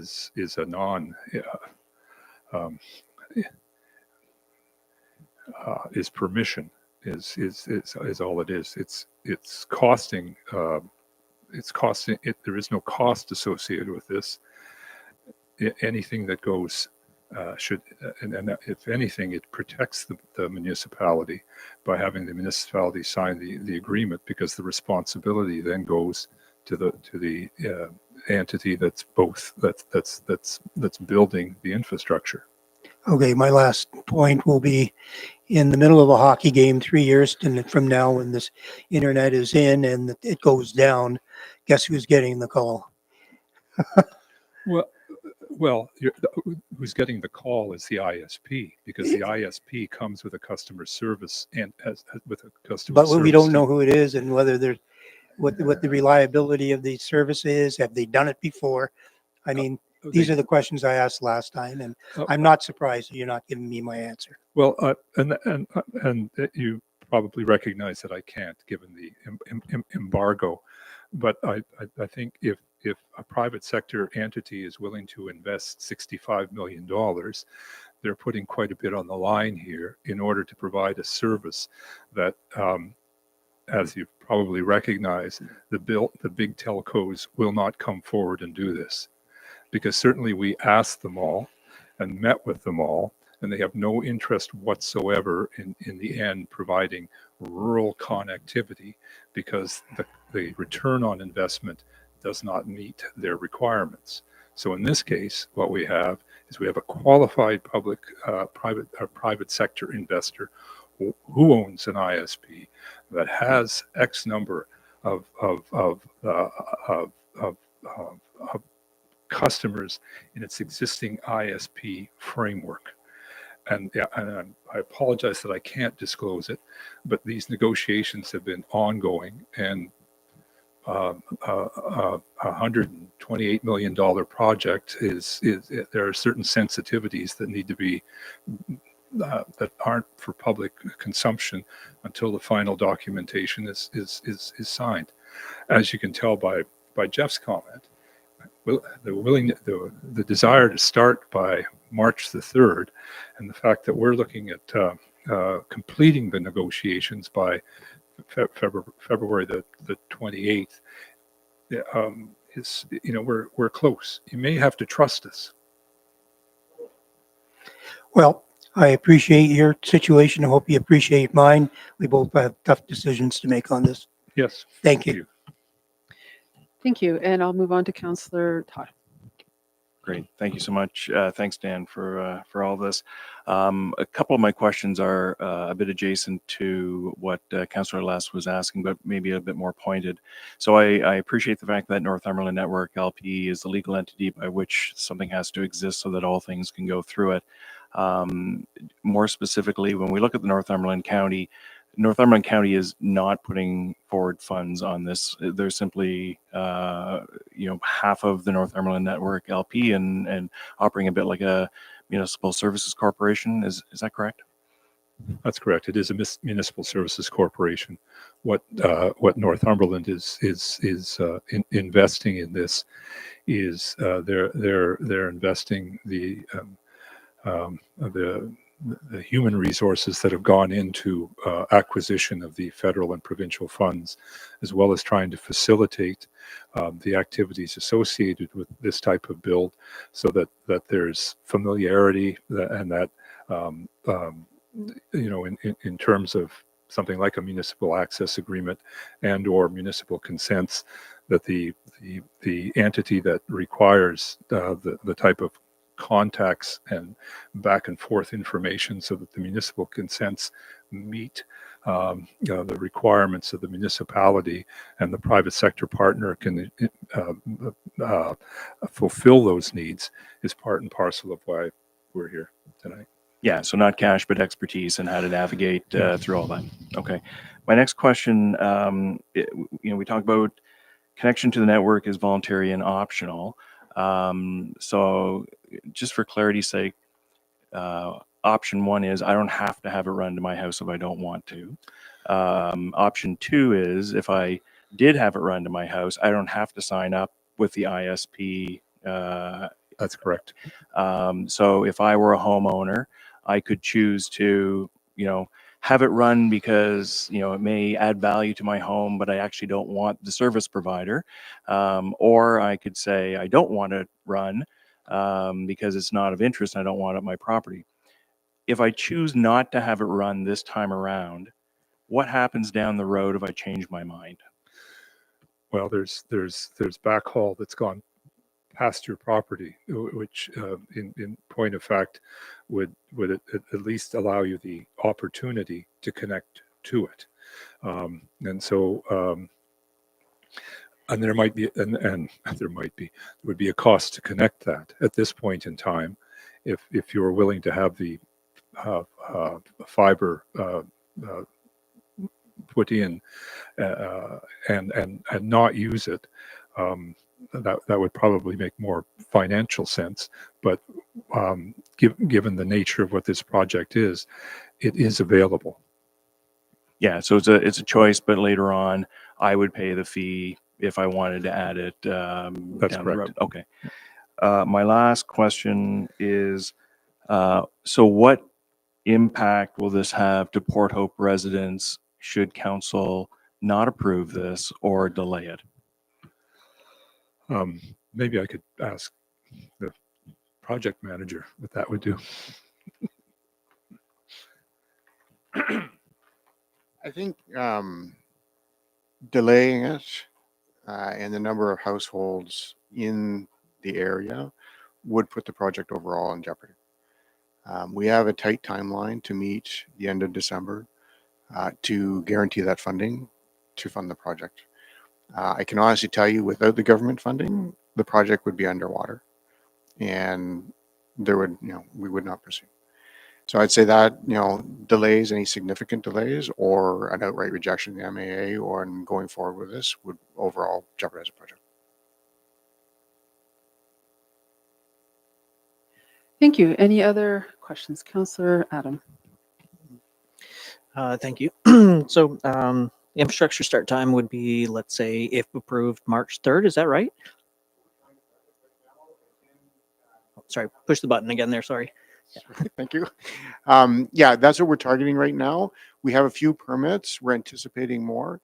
What we have to do is make sure that we've got enough permits that the construction crews can get out, start work, and continue rolling on with work, because deploying and then having to pull them back and redeploy costs money and time and whatnot else. So again, everything on this, and I hate to keep putting the pressure on this, but it is very true, is getting that to that point where the permits start to flow in, from the areas, and we get the massive number of permits in different areas so that we can go and continue and build within those areas. And again, we were targeting on that first overall construction area, and that's where we put, the majority of our permits and our focus in on the final design, so we know exactly what it is we're permitting and how many crews we're needing, all that kind of thing. So with that, when would it be available for customers to start actually getting the high-speed internet? Excellent question. I would say if we start in March 3rd, I would anticipate probably in that first service area, as early as June, we would be starting to be able to provide services. Our idea with those construction areas is to go in there and finish them and light those services as we move on to some of the other areas. So, and again, there's different chains of activities that have to take place within those, but this is not a build it all and then try to flip the switch and run around, try to get it. That doesn't make any sense, and that's going to cause chaos in your streets. We don't want that. So what we'd like to do is actually start to build up momentum. And as people see those services being lit up and people using them, word of mouth gets out, and that also helps in terms of the overall adoption rate for the project. Awesome. So you're thinking June for the first, if approved, probably, hopefully June. Rolling the dice a little bit here, but Hopefully. yes, I would say that would be my target. I think if by the time we do, the conduit, the fiber, the splicing, the drops to the house, and then get ready to put the packages in, I would say probably somewhere in there. Awesome. Thank you. Appreciate that. Thank you. Thank you. Any other questions? Okay, so I have a few questions. So thank you. I did meet with you last week, so thank you for that. And I had an opportunity to ask some questions, but I'll ask some more now. One of my greatest concerns is when I look at this map that was provided, we had this discussion last week, and I see these little segments of green that says that there's already service there. So just to give everybody an idea, I'm a map person. I love maps. I read it as a hobby every day. I look at a map. So I looked online at all the various fiber maps that there's tons of them on the internet to explain to me why there was little chunks of green. One of those little chunks of green is beside my house, where I know it's probably a 50-foot section or 100 feet where there is not currently service. There's no bars on this, 0 bars, and there's no service provider. So I looked at one map called Ontario Internet Access Map, and they actually had it ending there to say it's not being serviced here. And as I dug a little bit more, some of these green sections are areas where there are no homes. So it looks like it's not going to those sections. That's what it looks like to me. But it looks very outdated. I know for a fact that there's new homes where this map I was looking at, this alternative map, says there doesn't need to be cable there or fiber there because there's no homes there, but there is now. So my greatest concern is I'm being asked to approve a municipal access agreement, and every map I've looked at looks like it's very, very outdated. It's not giving me a picture of exactly where this fiber is going. There's areas here where we know there's currently all along County Road 9 and into the communities up Choate Road. We know there's fiber, and there's other areas where we know there isn't anything and they're excluded. So how do we explain that? How do I answer those questions to those people where it's like, you're not getting service here, it's not on the map? So a couple of things. Yes, the maps, I think the one you're looking at there in particular is outdated. I think Beaudley, we all know, has got service from Nexicom. They've had it for some time now, and I think that map still may show them as unserviced. A lot of that gets refined in our design, but a lot of that also is how the homes qualified with the government as UBF eligible homes in the first place, where we're getting a lot of our information from them. So we do our best, I think, in each one of our designs to go out there and look at these and make sure, A, is it real? B, do we need to add homes? I can tell you already in sections that we've done homes, we've added tons and tons of homes because of just that. We've gone out there, we've looked at it and said, no, there is no service here. Or, despite this fact that this is, a UBF outlier, if we tweak our design a little bit here, we can actually pick up some additional homes. So we've got a list of everything that we were told was UBF eligible and that we should be trying to cover. And then we've got the ones that we're actually going in and adding and then working back with the government to say, okay, these homes we've added in as UBF eligible now. So it's a dynamic process. I can't tell you down to the street level right here, right now, exactly which homes I've added and where. I'd be very curious about your neighborhood because I'd actually like to go back and give it to them as a bit of a test study and say, okay, like this is what I'm being told, by not just, a deputy mayor, but a constituent who is here and potential customer. And what are we doing and how have we gone about verifying that? So, if you would be willing to give me your street, I won't ask for it out in public, but I would really actually like to take that back to our design partners and have them have a look at that and validate whether, we are relying 100% on the map, which again is a lot of the government funding, and that was what went into the government funding, or whether we're able to go in there and change some of that based on real world. Okay, thank you. Yeah, there's a number of pockets here. So, and that's one of my concerns is that this is a very ambitious timeline. And if everything was perfect, Mhm. it's ambitious. And we know that there's things that still have to be figured out. So that's one of my concerns. And- Another concern I have is just also knowing the community is we have areas, for instance, that have we have natural heritage protection areas. We have I would say turtle crusaders in our community. We have turtle nests that are protected along the roadside. We have agreements with our rural roads crew that look after those and avoid them. We're not giving the community an opportunity to have that engagement and to ask these questions and to make sure that all of their interests are protected while this project is happening. Is there a customer service community engagement strategy? I've heard it. I've heard that we're engaged, but what's the plan? If we're going to start in 2 weeks, how does the community have an opportunity to ask these questions and make sure their interests are known? Whoops.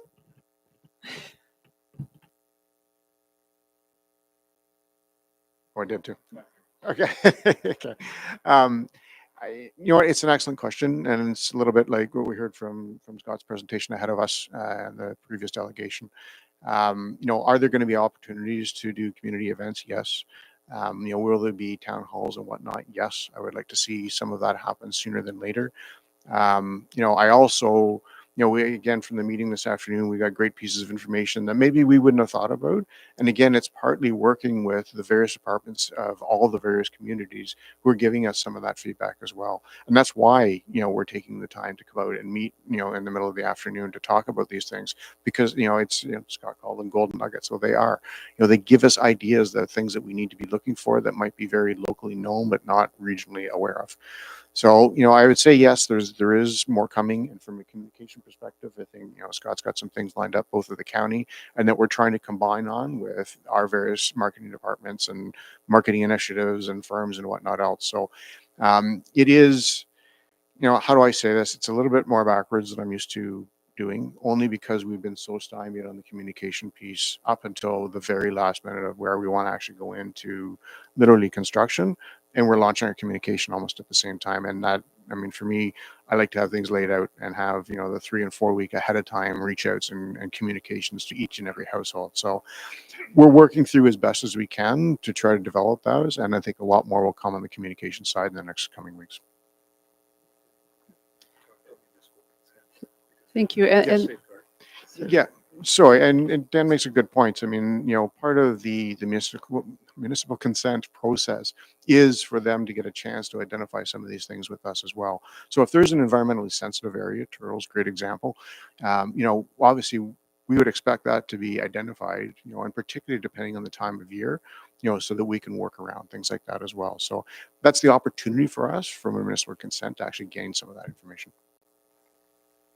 okay, thank you. And the last question I have is the deadline of December 2025. Mhm. What happens if it's not met? We're told that we need to make this decision now.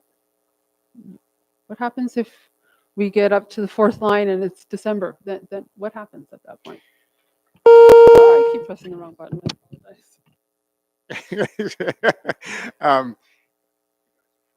Yes. Obviously, there's pressures to hit that deadline from a funding perspective. You know, am I confident that if we showed substantial completion and very strong process, are they going to cut us off at that point? No, I don't believe so. You know, I think we have to remember there, you know, and two things here. You know, the province and the premier have both said that they need these things to happen. They want everybody to be connected. To pull funding on a very important project for an entire county, I don't think is something in realistically they would go into. You know, having said that, if we're at 50% and struggling, okay, there'd be some pretty hard questions, and I'm not entirely sure how those would play out. So my job is to get as much of this done by that date as possible, if not 100% of the construction, so that we're only doing remediation and follow-up tasks for the balance of the network. Do I believe we can do it? I do. You know, I've spent a lot of time with the constructor, and they're actually here with us in the meetings this afternoon. I have friends at the constructors that I've worked with for over 20 years that I know when they're telling me something, I can believe them. But there's a lot that has to come through that's out of everybody else's control as well. So that's partly why we're here. We're here during the day. We're here at the council meeting stressing the importance of both the MAA, the MC process, and what we're trying to do. I understand, there are certain questions that can't be answered right now, and that's got to be frustrating. I don't blame you for being frustrated at all, because I think it's a bit of a different project from that perspective. But I can tell you that we're doing everything we can to make sure that we hit those dates and hit them effectively. Thank you very much. Any other questions from council? Okay. So thank you very much for the presentation. Thank you for having us. Okay, so the recommended motion identified in the agenda is to receive this delegation for information. Can I have a mover, please? Moved by Councillor Adams, seconded by Councillor Todd, and I'll ask all in favor. Okay, all opposed? Okay, so we're just receiving this for information at this point. Okay. Okay, so this takes us to the public comment period, but before we do that, we've just had 2 very long delegations and lots of questions, so I'm going to call a short recess. We'll come back at 1:15, and then we will recess break. We'll come back and have our comment period at that time. Again, for anybody who wants to make a comment during public comment period, to please sign the sheet. This isn't question period, this is comment period, but you would need to sign the sheet over there. Thank you.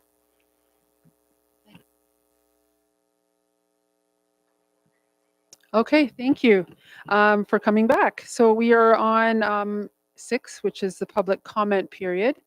So the public comment period is fairly new. It's a 20-minute period of comments. So this is not question period. It must be a comment related to an item on the agenda. Each person has an opportunity to come up and speak for 2 minutes. So if anybody would like to speak, come up to the microphone.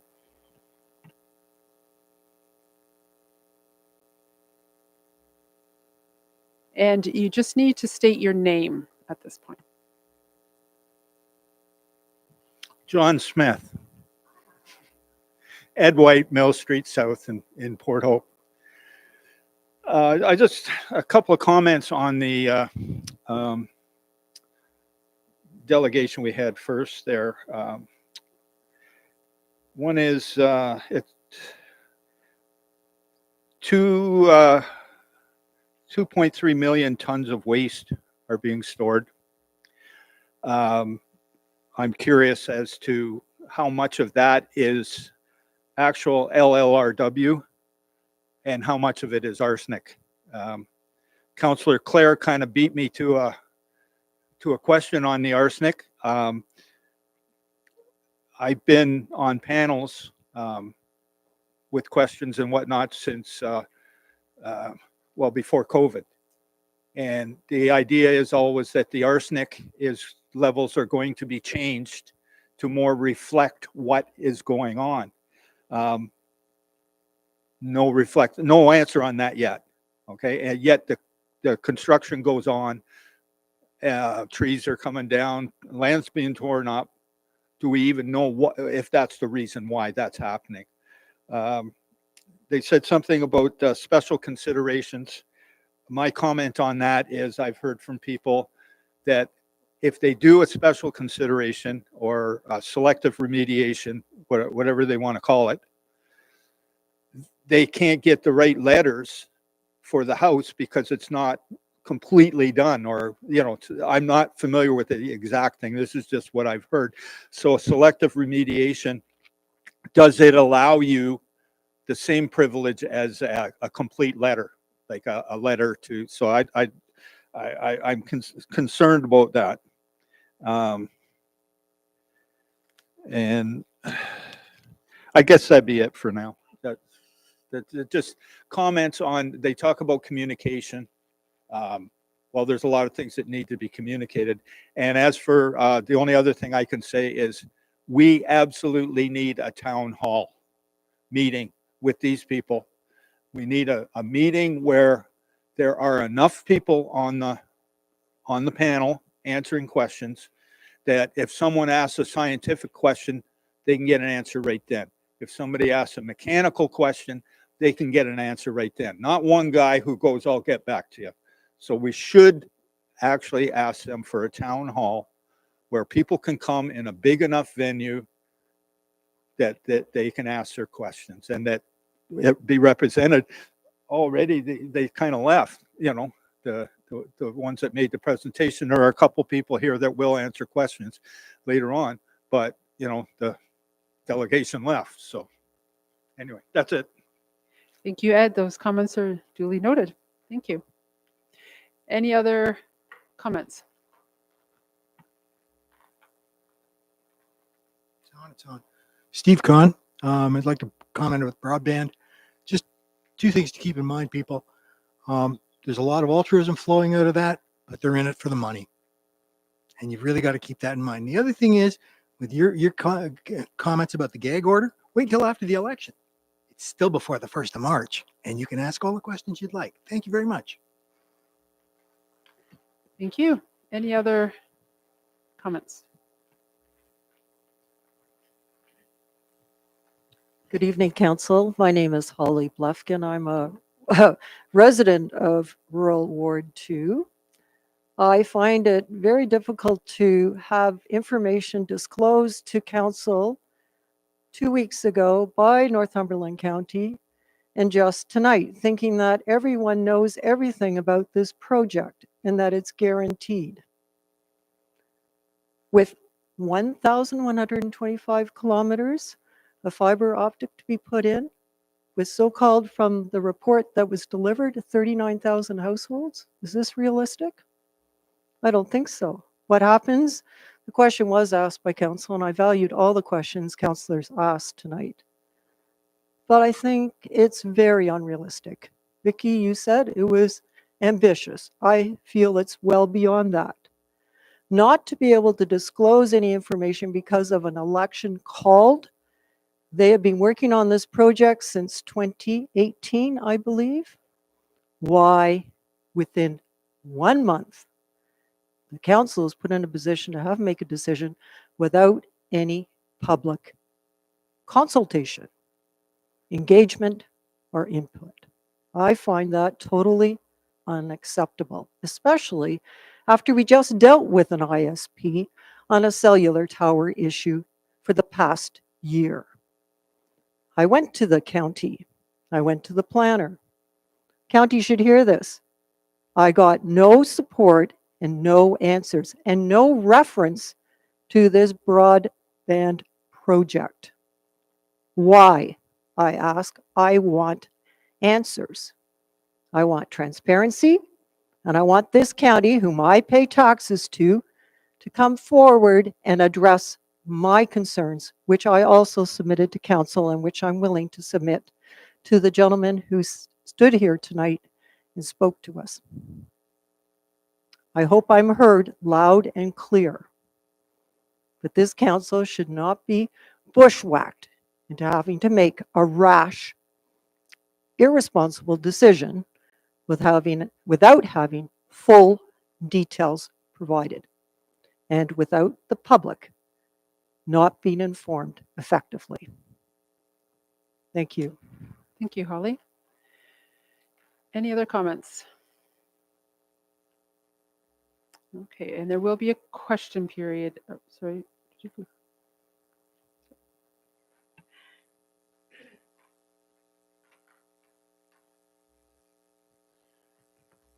It's on. Good. It's Robert Smart. I'm on Farini Road. I'm just wondering how much damage could be done to properties that have a lot of trees on the road. My dad planted a lot of trees. They're 60, 70 years old. And I have a feeling these cables may damage the root system possibly. And what's the compensation if I lose wonderful rows of trees? Thank you. Thank you for that question, Robert. Any other comments? Okay, we will move along to correspondence. We have none. The consent agenda. items listed under the consent agenda are considered collectively as one motion. Council members may request that specific items be removed for separate discussion, deliberation, and action. The consent items are listed on the agenda. Would any member of council like to remove any of these items for separate discussion? No? Okay. Just a second. So I will then ask for a mover and a seconder for the consent agenda. Moved by Councillor Less, seconded by Councillor Todd. I'll ask for all in favor, and that is passed unanimously. 8.1 is the council meeting minutes of January 20. Oh, sorry, that is the consent agenda, right? Yeah. Okay, so moving on to number 9, consent agenda, advisory committee and board meetings. Would anyone like to remove any items under this consent agenda for separate discussion? No, so I'll ask for a mover and a seconder for this. Moved by Councillor Darrell and seconded by Councillor Adam. And could I call a vote? All in favor? And that is passed unanimously. So moving on to 10.1, CIBC Private Investment Council regarding the 2023 investment summary. Does staff have anything further they would like to add before we consider this item? I do, thank you. So first off, you'll note this is the 2023 investment summary, which we realized when we went to do the 2024 one, that with everything going on, we had missed the 2023. So my apologies on that. It actually works out well, though, to when you look at the 2023 one, I do want council to note that, especially when we look at the rural and the urban funds, that there are no withdrawals. So while we did use in 2023 LRW funds to reduce the tax levy, we did not do withdrawals from the actual investment accounts. So when you look, as we're about to look at 2024, you'll see those amounts are higher than 1 year. That's because at the beginning of 2024, we did the reduction pertaining to 2023. And then in the second half of 2024, to get caught up, we did the reduction for the 2024 usage of LRW funds. So I just wanted to provide that context. So we have the 2023 investment summary on the agenda just to receive for information. Although, both myself and David Kilburn, our investment advisor, are here if there are any questions. But when the next item on the agenda, we would have David present. I kind of didn't think he wanted the same presentation, different numbers, but twice. So, but I did want to get caught up and have this on the record for awareness. Thank you very much. Is there any other questions or discussions from council? Okay, I will ask for mover and a seconder. Moved by Councillor Adams, seconded by Councillor Darrell. And I'll call the vote. All in favor? And that is carried unanimously. So 10.2, presentation by David Kilburn, CIBC Investment Counselor regarding 2024 investment summary. Does Director Baxter want to introduce the presenter?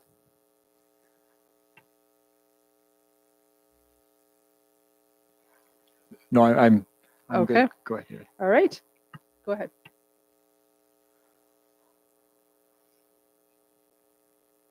Thank you, Deputy Mayor, Council. My name is David Kilburn. I'm an investment counselor with CIBC Private Investment Council. I'm responsible for managing a number of accounts on behalf of the municipality. And as part of that duty to the municipality, I'm here to report on the results for 2024 and make myself available, obviously, to Mayor and Council for questions. The period in question is the period ended December 31st, 2024. If I may, I'll start with the account known as the Rural Area Fund as of December 31st, 2024. So we began the year on January 1st with a net asset value of $10,728,818. Interest revenue earned in the account of $351,630. Change in capital, that's positive, so that's an increase of $216,740. From that, management and custodial fees totaling $30,331, and net withdrawals of $457,000 even, which lead to a period ending or December 31st, 2024 amount of $10,809,856. The yield on the current cost of the investments is 3.4%. 1-year return to December 31st for the account was 5.4%. And just in order to tie that to the 2023 number, 2023 return was 4.8%. Urban Area Fund presented, and all of these accounts, by the way, are managed to the same investment policy and in the same way. Returns may differ very slightly due to timing of ins and outs, but in essence, they're all managed to the same investment policy. Urban Area Fund beginning balance on January 1st of $16,274,212, $532,588 of interest received, increase of capital value of $328,192, less fees of $46,171, and less withdrawals of $1,199,929 for an ending period value at December 31st of 2024 of $15,888,892. Again, the total return similar to the previous account of 5.4% for the year ended December 31st and 4.8% for the year ended December 31st, 2023. For the account designated as the Corporation of the Municipality of Port Hope as of December 31st, beginning value on January 1st, 2024 was $8,087,065. Interest revenue received of $261,811. Changes to capital, in this case, increase of $159,138. Management and custodial fees of $23,143. Net withdrawals of $5 million as of December 31st for an ending period value of $3,484,871. 1-year return of 5.3% and return to December 31st, 2023 of 4.8%. For the Municipality of Port Hope Cemeteries Trust, beginning period value at January 1st of $1,060,353, interest received of $30,126, change or increase in capital of $35,305, custodial and management fees of $3,105, net contributions of $10,491 for an ending period of value of $1,133,170. 1-year period return of 6% for this account. Period ended December 31st, 2023 of 4.2%. This concludes my review of the accounts. Thank you very much. And I'll ask council if they have any questions. Councillor Adam. Thank you. And you might not even be able to answer this, but with all the different investments here, how much time and effort is put into that per year, do you think? So my role is to oversee the implementation of the investment policy, to supervise that, and to interface with the administration of the municipality with regards to all of the accounts, receive instructions, provide reporting, review that the accounts are within policy, and perform those functions. The monies are managed on a fiduciary basis, meaning I'm not a stockbroker, I'm an investment manager, by our fixed income management team at CIBC Asset Management, who are bond managers who purchase bonds on behalf of the municipality and fulfill that function. I'm not in a position to sort of audit how much time is involved, but I can say that I have direct responsibility for the oversight of the accounts, making sure they're within policy, and then we have internal teams who are expert and experienced in building bond portfolios, who purchase those bonds on behalf of the municipality and make sure that they're compliant with the Municipal Act of appropriate term, credit worthiness, risk, and are appropriately priced and sourced from the best available providers. So those are the functions that we fulfill on behalf of the municipality. So the management and custodial fees, Yes.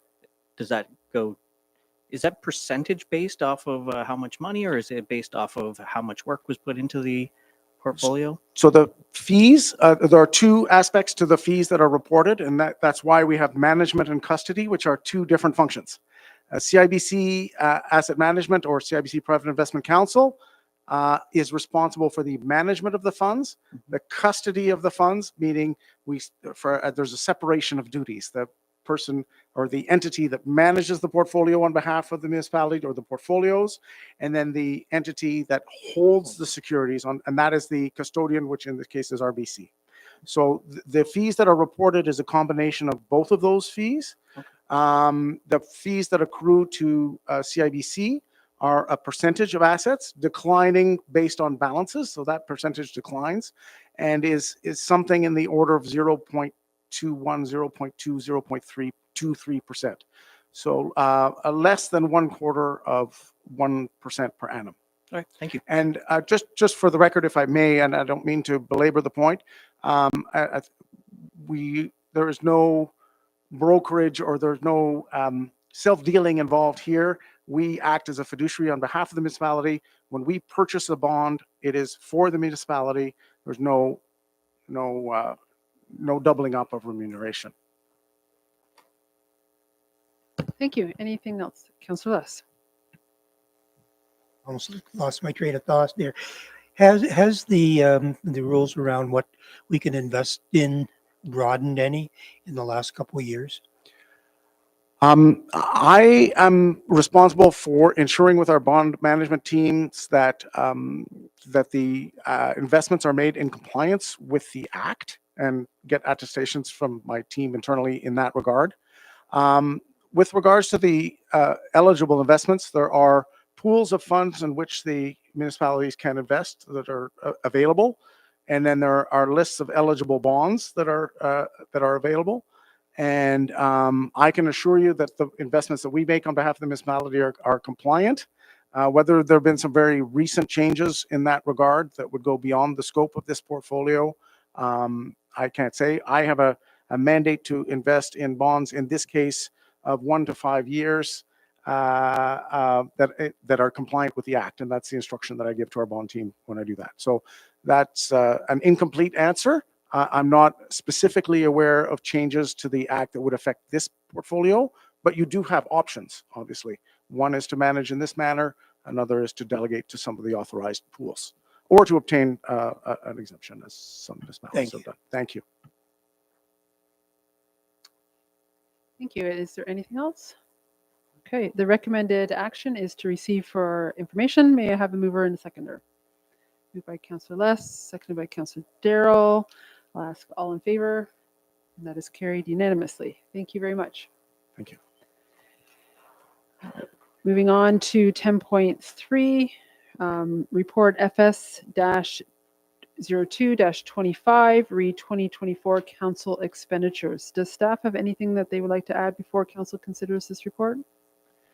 This is an annual legislatively required report. I will note that while it is entitled Council Expenditures, which is the majority of it, it does include other any committee members that are remunerated or other persons appointed by council. Happy to answer any questions. Thank you. Is there any questions from council? Councillor Less? Is this where we ask for a raise? I think that was a joke, right? Is there any other questions? And the recommendation is to receive this for information. Could I have a mover and a seconder? Moved by Councillor Clare, seconded by Councillor Less. I'll ask all in favor.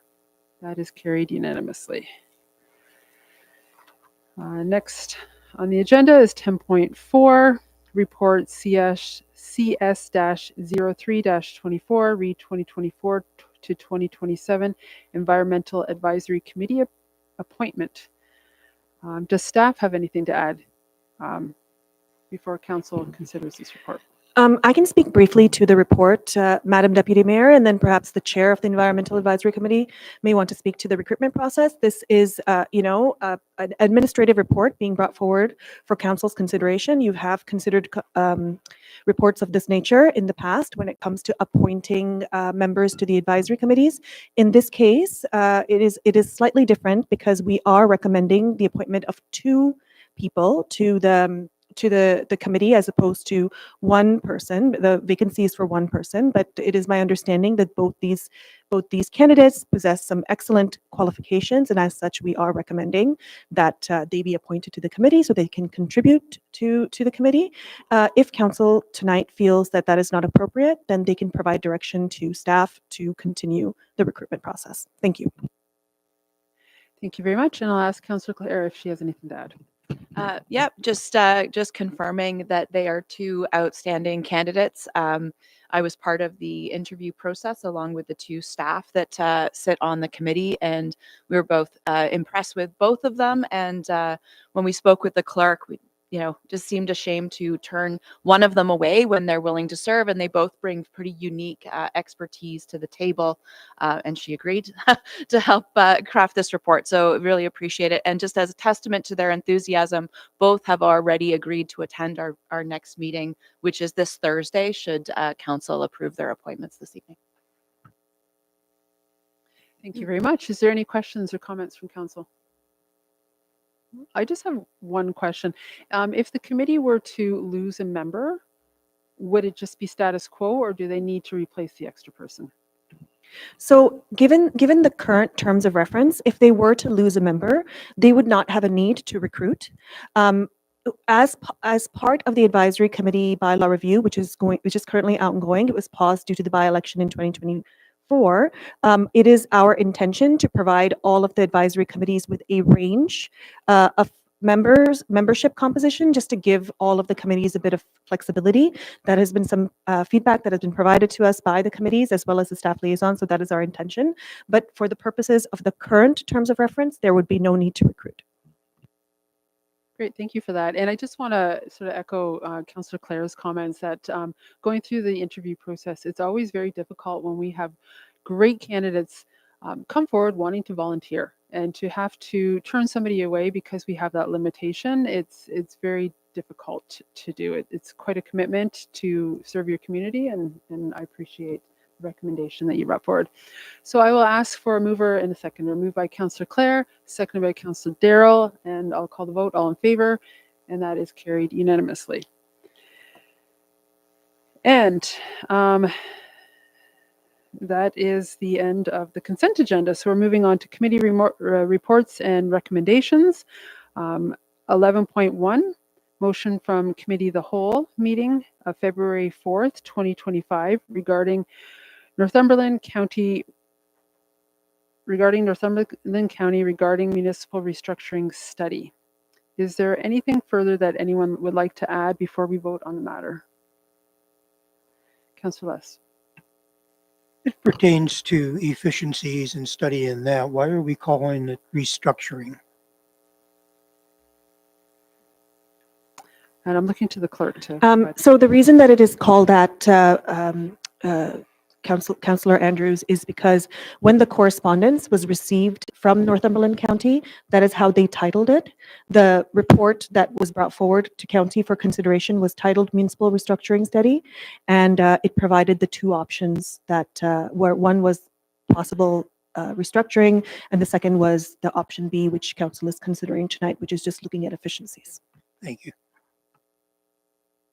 Thank you. Yes, and I think I'm not going to read it, but the full motion was laid out in the agenda. Okay, and if there's no further comments or questions, I'll ask for a mover and a seconder. Moved by Councillor Todd, seconded by Councillor Clare. Call the vote. All in favor, and that is carried unanimously. 11.3, motion from Committee of the Whole of February 4th, 2024 regarding report CAO-02-25 reuse of growth readiness funds to offset additional strategic plan costs. Oh, okay. Thank you. So 11.2, motion from Committee of the Whole, meeting February 4th, 2025, regarding presentation by Robin Dines, Chair of the Board of Management of the Heritage Business Improvement Area, HBIA, regarding the 2025 budget. Is there anything anybody would like to discuss regarding that matter? Okay, the recommended motion is listed on the agenda. Can I have a mover and a seconder? Moved by Councillor Pearson, seconded by Councillor Less. Call the vote. All in favor? That is passed unanimously. So now moving on to 11.3, motion from Committee of the Whole meeting of February 4th, 2025 regarding report CAO-02-25 reuse of growth readiness funds to offset additional strategic plan costs. Is there anything further that anyone would like to add before we vote on the matter? All right, so I will ask for a mover and a seconder. Moved by Councillor Adams, seconded by Councillor Darrow. I'll call the vote. All in favor? And that is carried unanimously. 11.4, motion from Committee of the Whole meeting of February 4th, 2025 regarding report ES-03-25, redesignation of overall responsible operator and assignment of acting ORO policy update. Is there anything further that anyone would like to add before we vote? Okay, I'll ask for a mover and a seconder. Moved by Councillor Less, seconded by Councillor Todd. Call all in favor. Carried unanimously. 11.5, motion from Committee of the Whole meeting of February 4th, 2025 regarding report ES-04-25, re 2024 Municipality of Port Hope Drinking Water System Annual and Summary Report. Is there anything further that anyone would like to add before we vote on the matter? So water. Okay, I will ask for a mover and a seconder. Moved by Councillor Adams, seconded by Councillor Darrell. I'll ask for all in favor. That is carried unanimously. 11.6, motion from Committee of the Whole of February 4th, 2025 regarding report PS-02-25, re-Office of the Fire Marshal Fire Protection Grant. Is there anything further that anybody would like to add regarding this matter? I'll ask for a mover and a seconder. Moved by Councillor Less, seconded by Councillor Darrell. I'll ask for all in favor. Carried unanimously. 11.7, motion from Committee of the Whole of February 4th, 2025 regarding report WE-02-25, re Northumberland County Broadband Project. Is there anything further anyone would like to add before we vote on the matter? Councillor Less. I'd like a recorded vote. Okay. Councillor Less has asked for a recorded vote. Is there anything else that anybody would like to add? Councillor Darrell. I'd just like to add, living in rural Port Hope most of my life, I have lots of struggles with internet. I understand this comes with some unknown questions, but I think over the past couple of years, we've heard a lot that no reliable internet out there. People can't watch council meetings, can't get information because of no internet. I think so that the needs of the greater community probably at this point, for my decision, outweighs what I've heard going against the project, so to speak.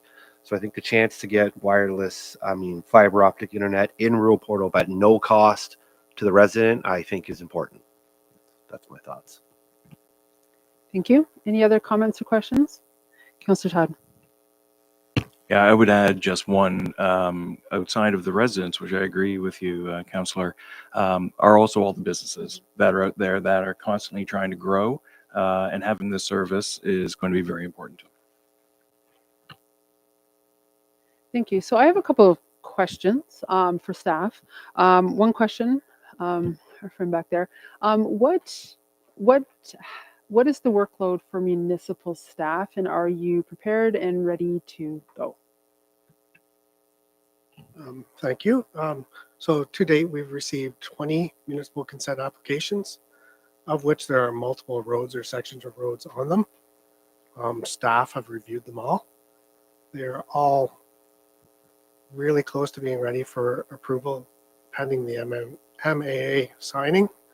The only thing left is really we've asked our rural road supervisor to have a look at the streets to advise of any special circumstances.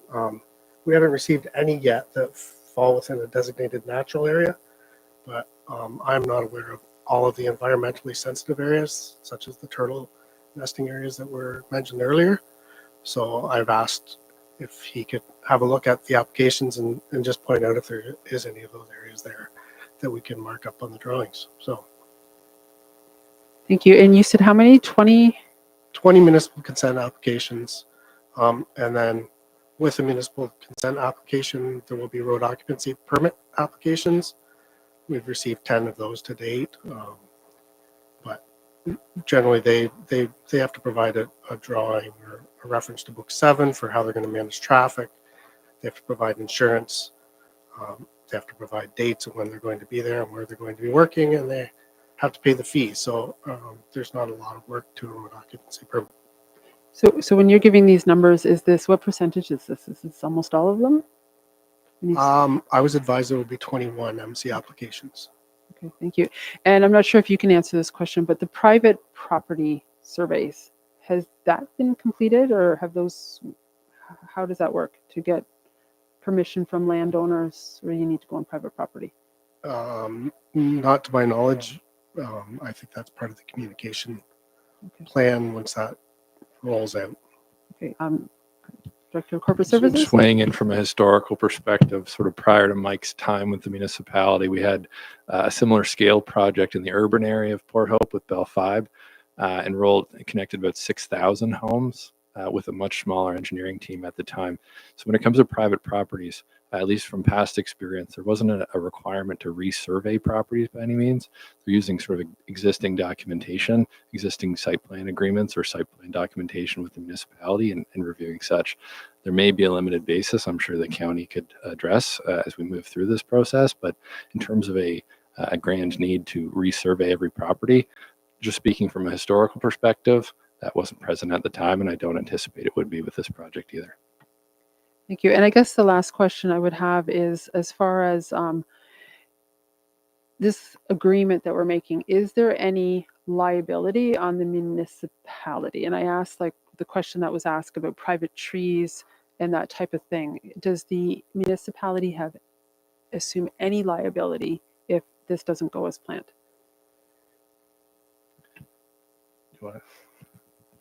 I can speak to the basis for the agreement is formed from sort of past experience. The basis for this particular agreement is based off of that 2016 agreement that council executed at the time for the Bell 5 project, and our team's also taken into account existing documentation from similar expansions throughout the province. So I'm not a lawyer and I want to speak to the exact level of liability in every circumstance, but generally that's the purpose of the agreement, is to protect the municipality. Thank you. And Councillor Pearson. Thank you. And I don't know if staff has an answer for this, but I'm kind of thinking back to the comment period and the question brought up about the trees and if it has to cut through.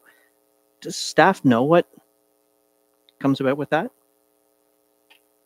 So on the municipal consent applications, we have provided a general note that they are not to cut through the roots of any trees, that they must use boring methods to go past trees. So without consent from the municipality. So if there's a special circumstance where they had to, then we could look at that as a one-off, but the general comment is no excavation through the roots of the trees.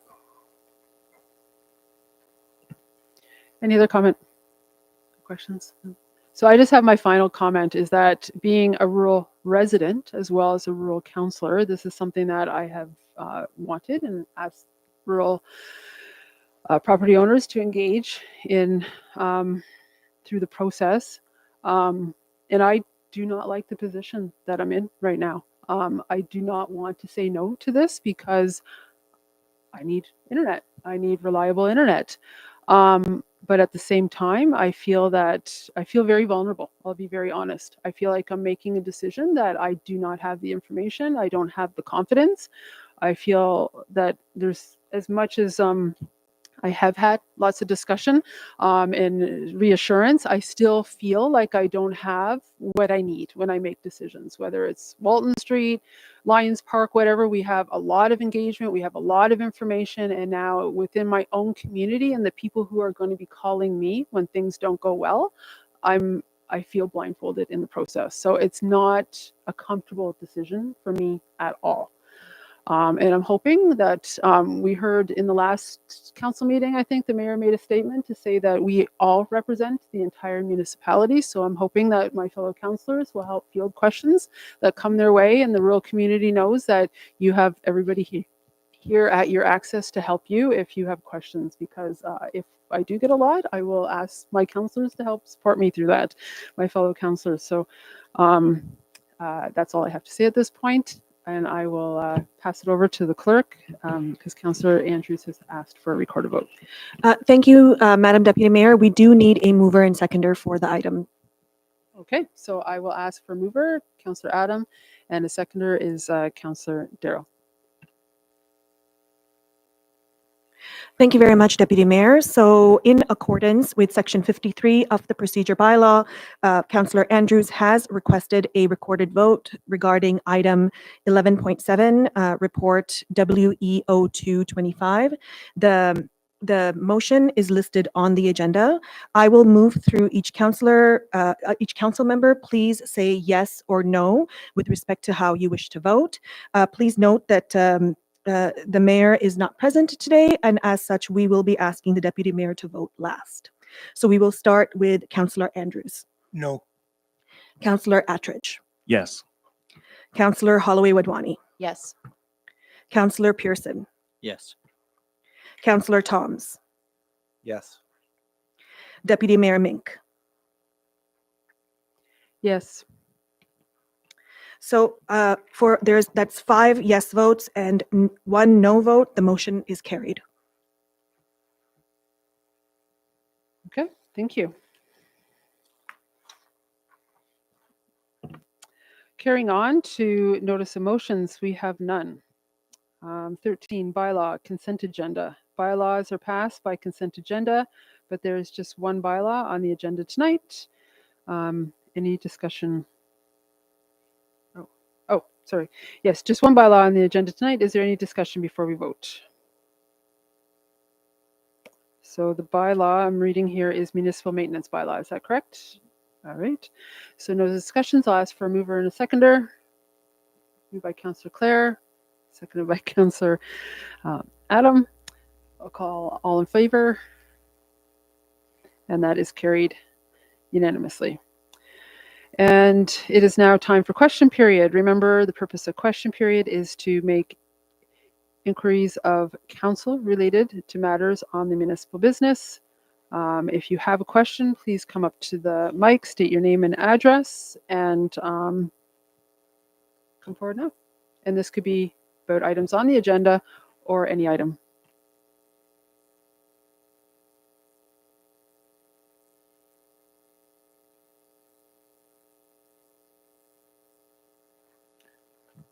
Ed White, Mill Street. The banker guy, that was kind of interesting. I didn't know what was going on there. But what I would like to know is, what are we invested in? Like, I'm not a numbers guy, and I don't understand a lot of this stuff that's going on. But to me, an investment is you give money to somebody and you hope to get money back again.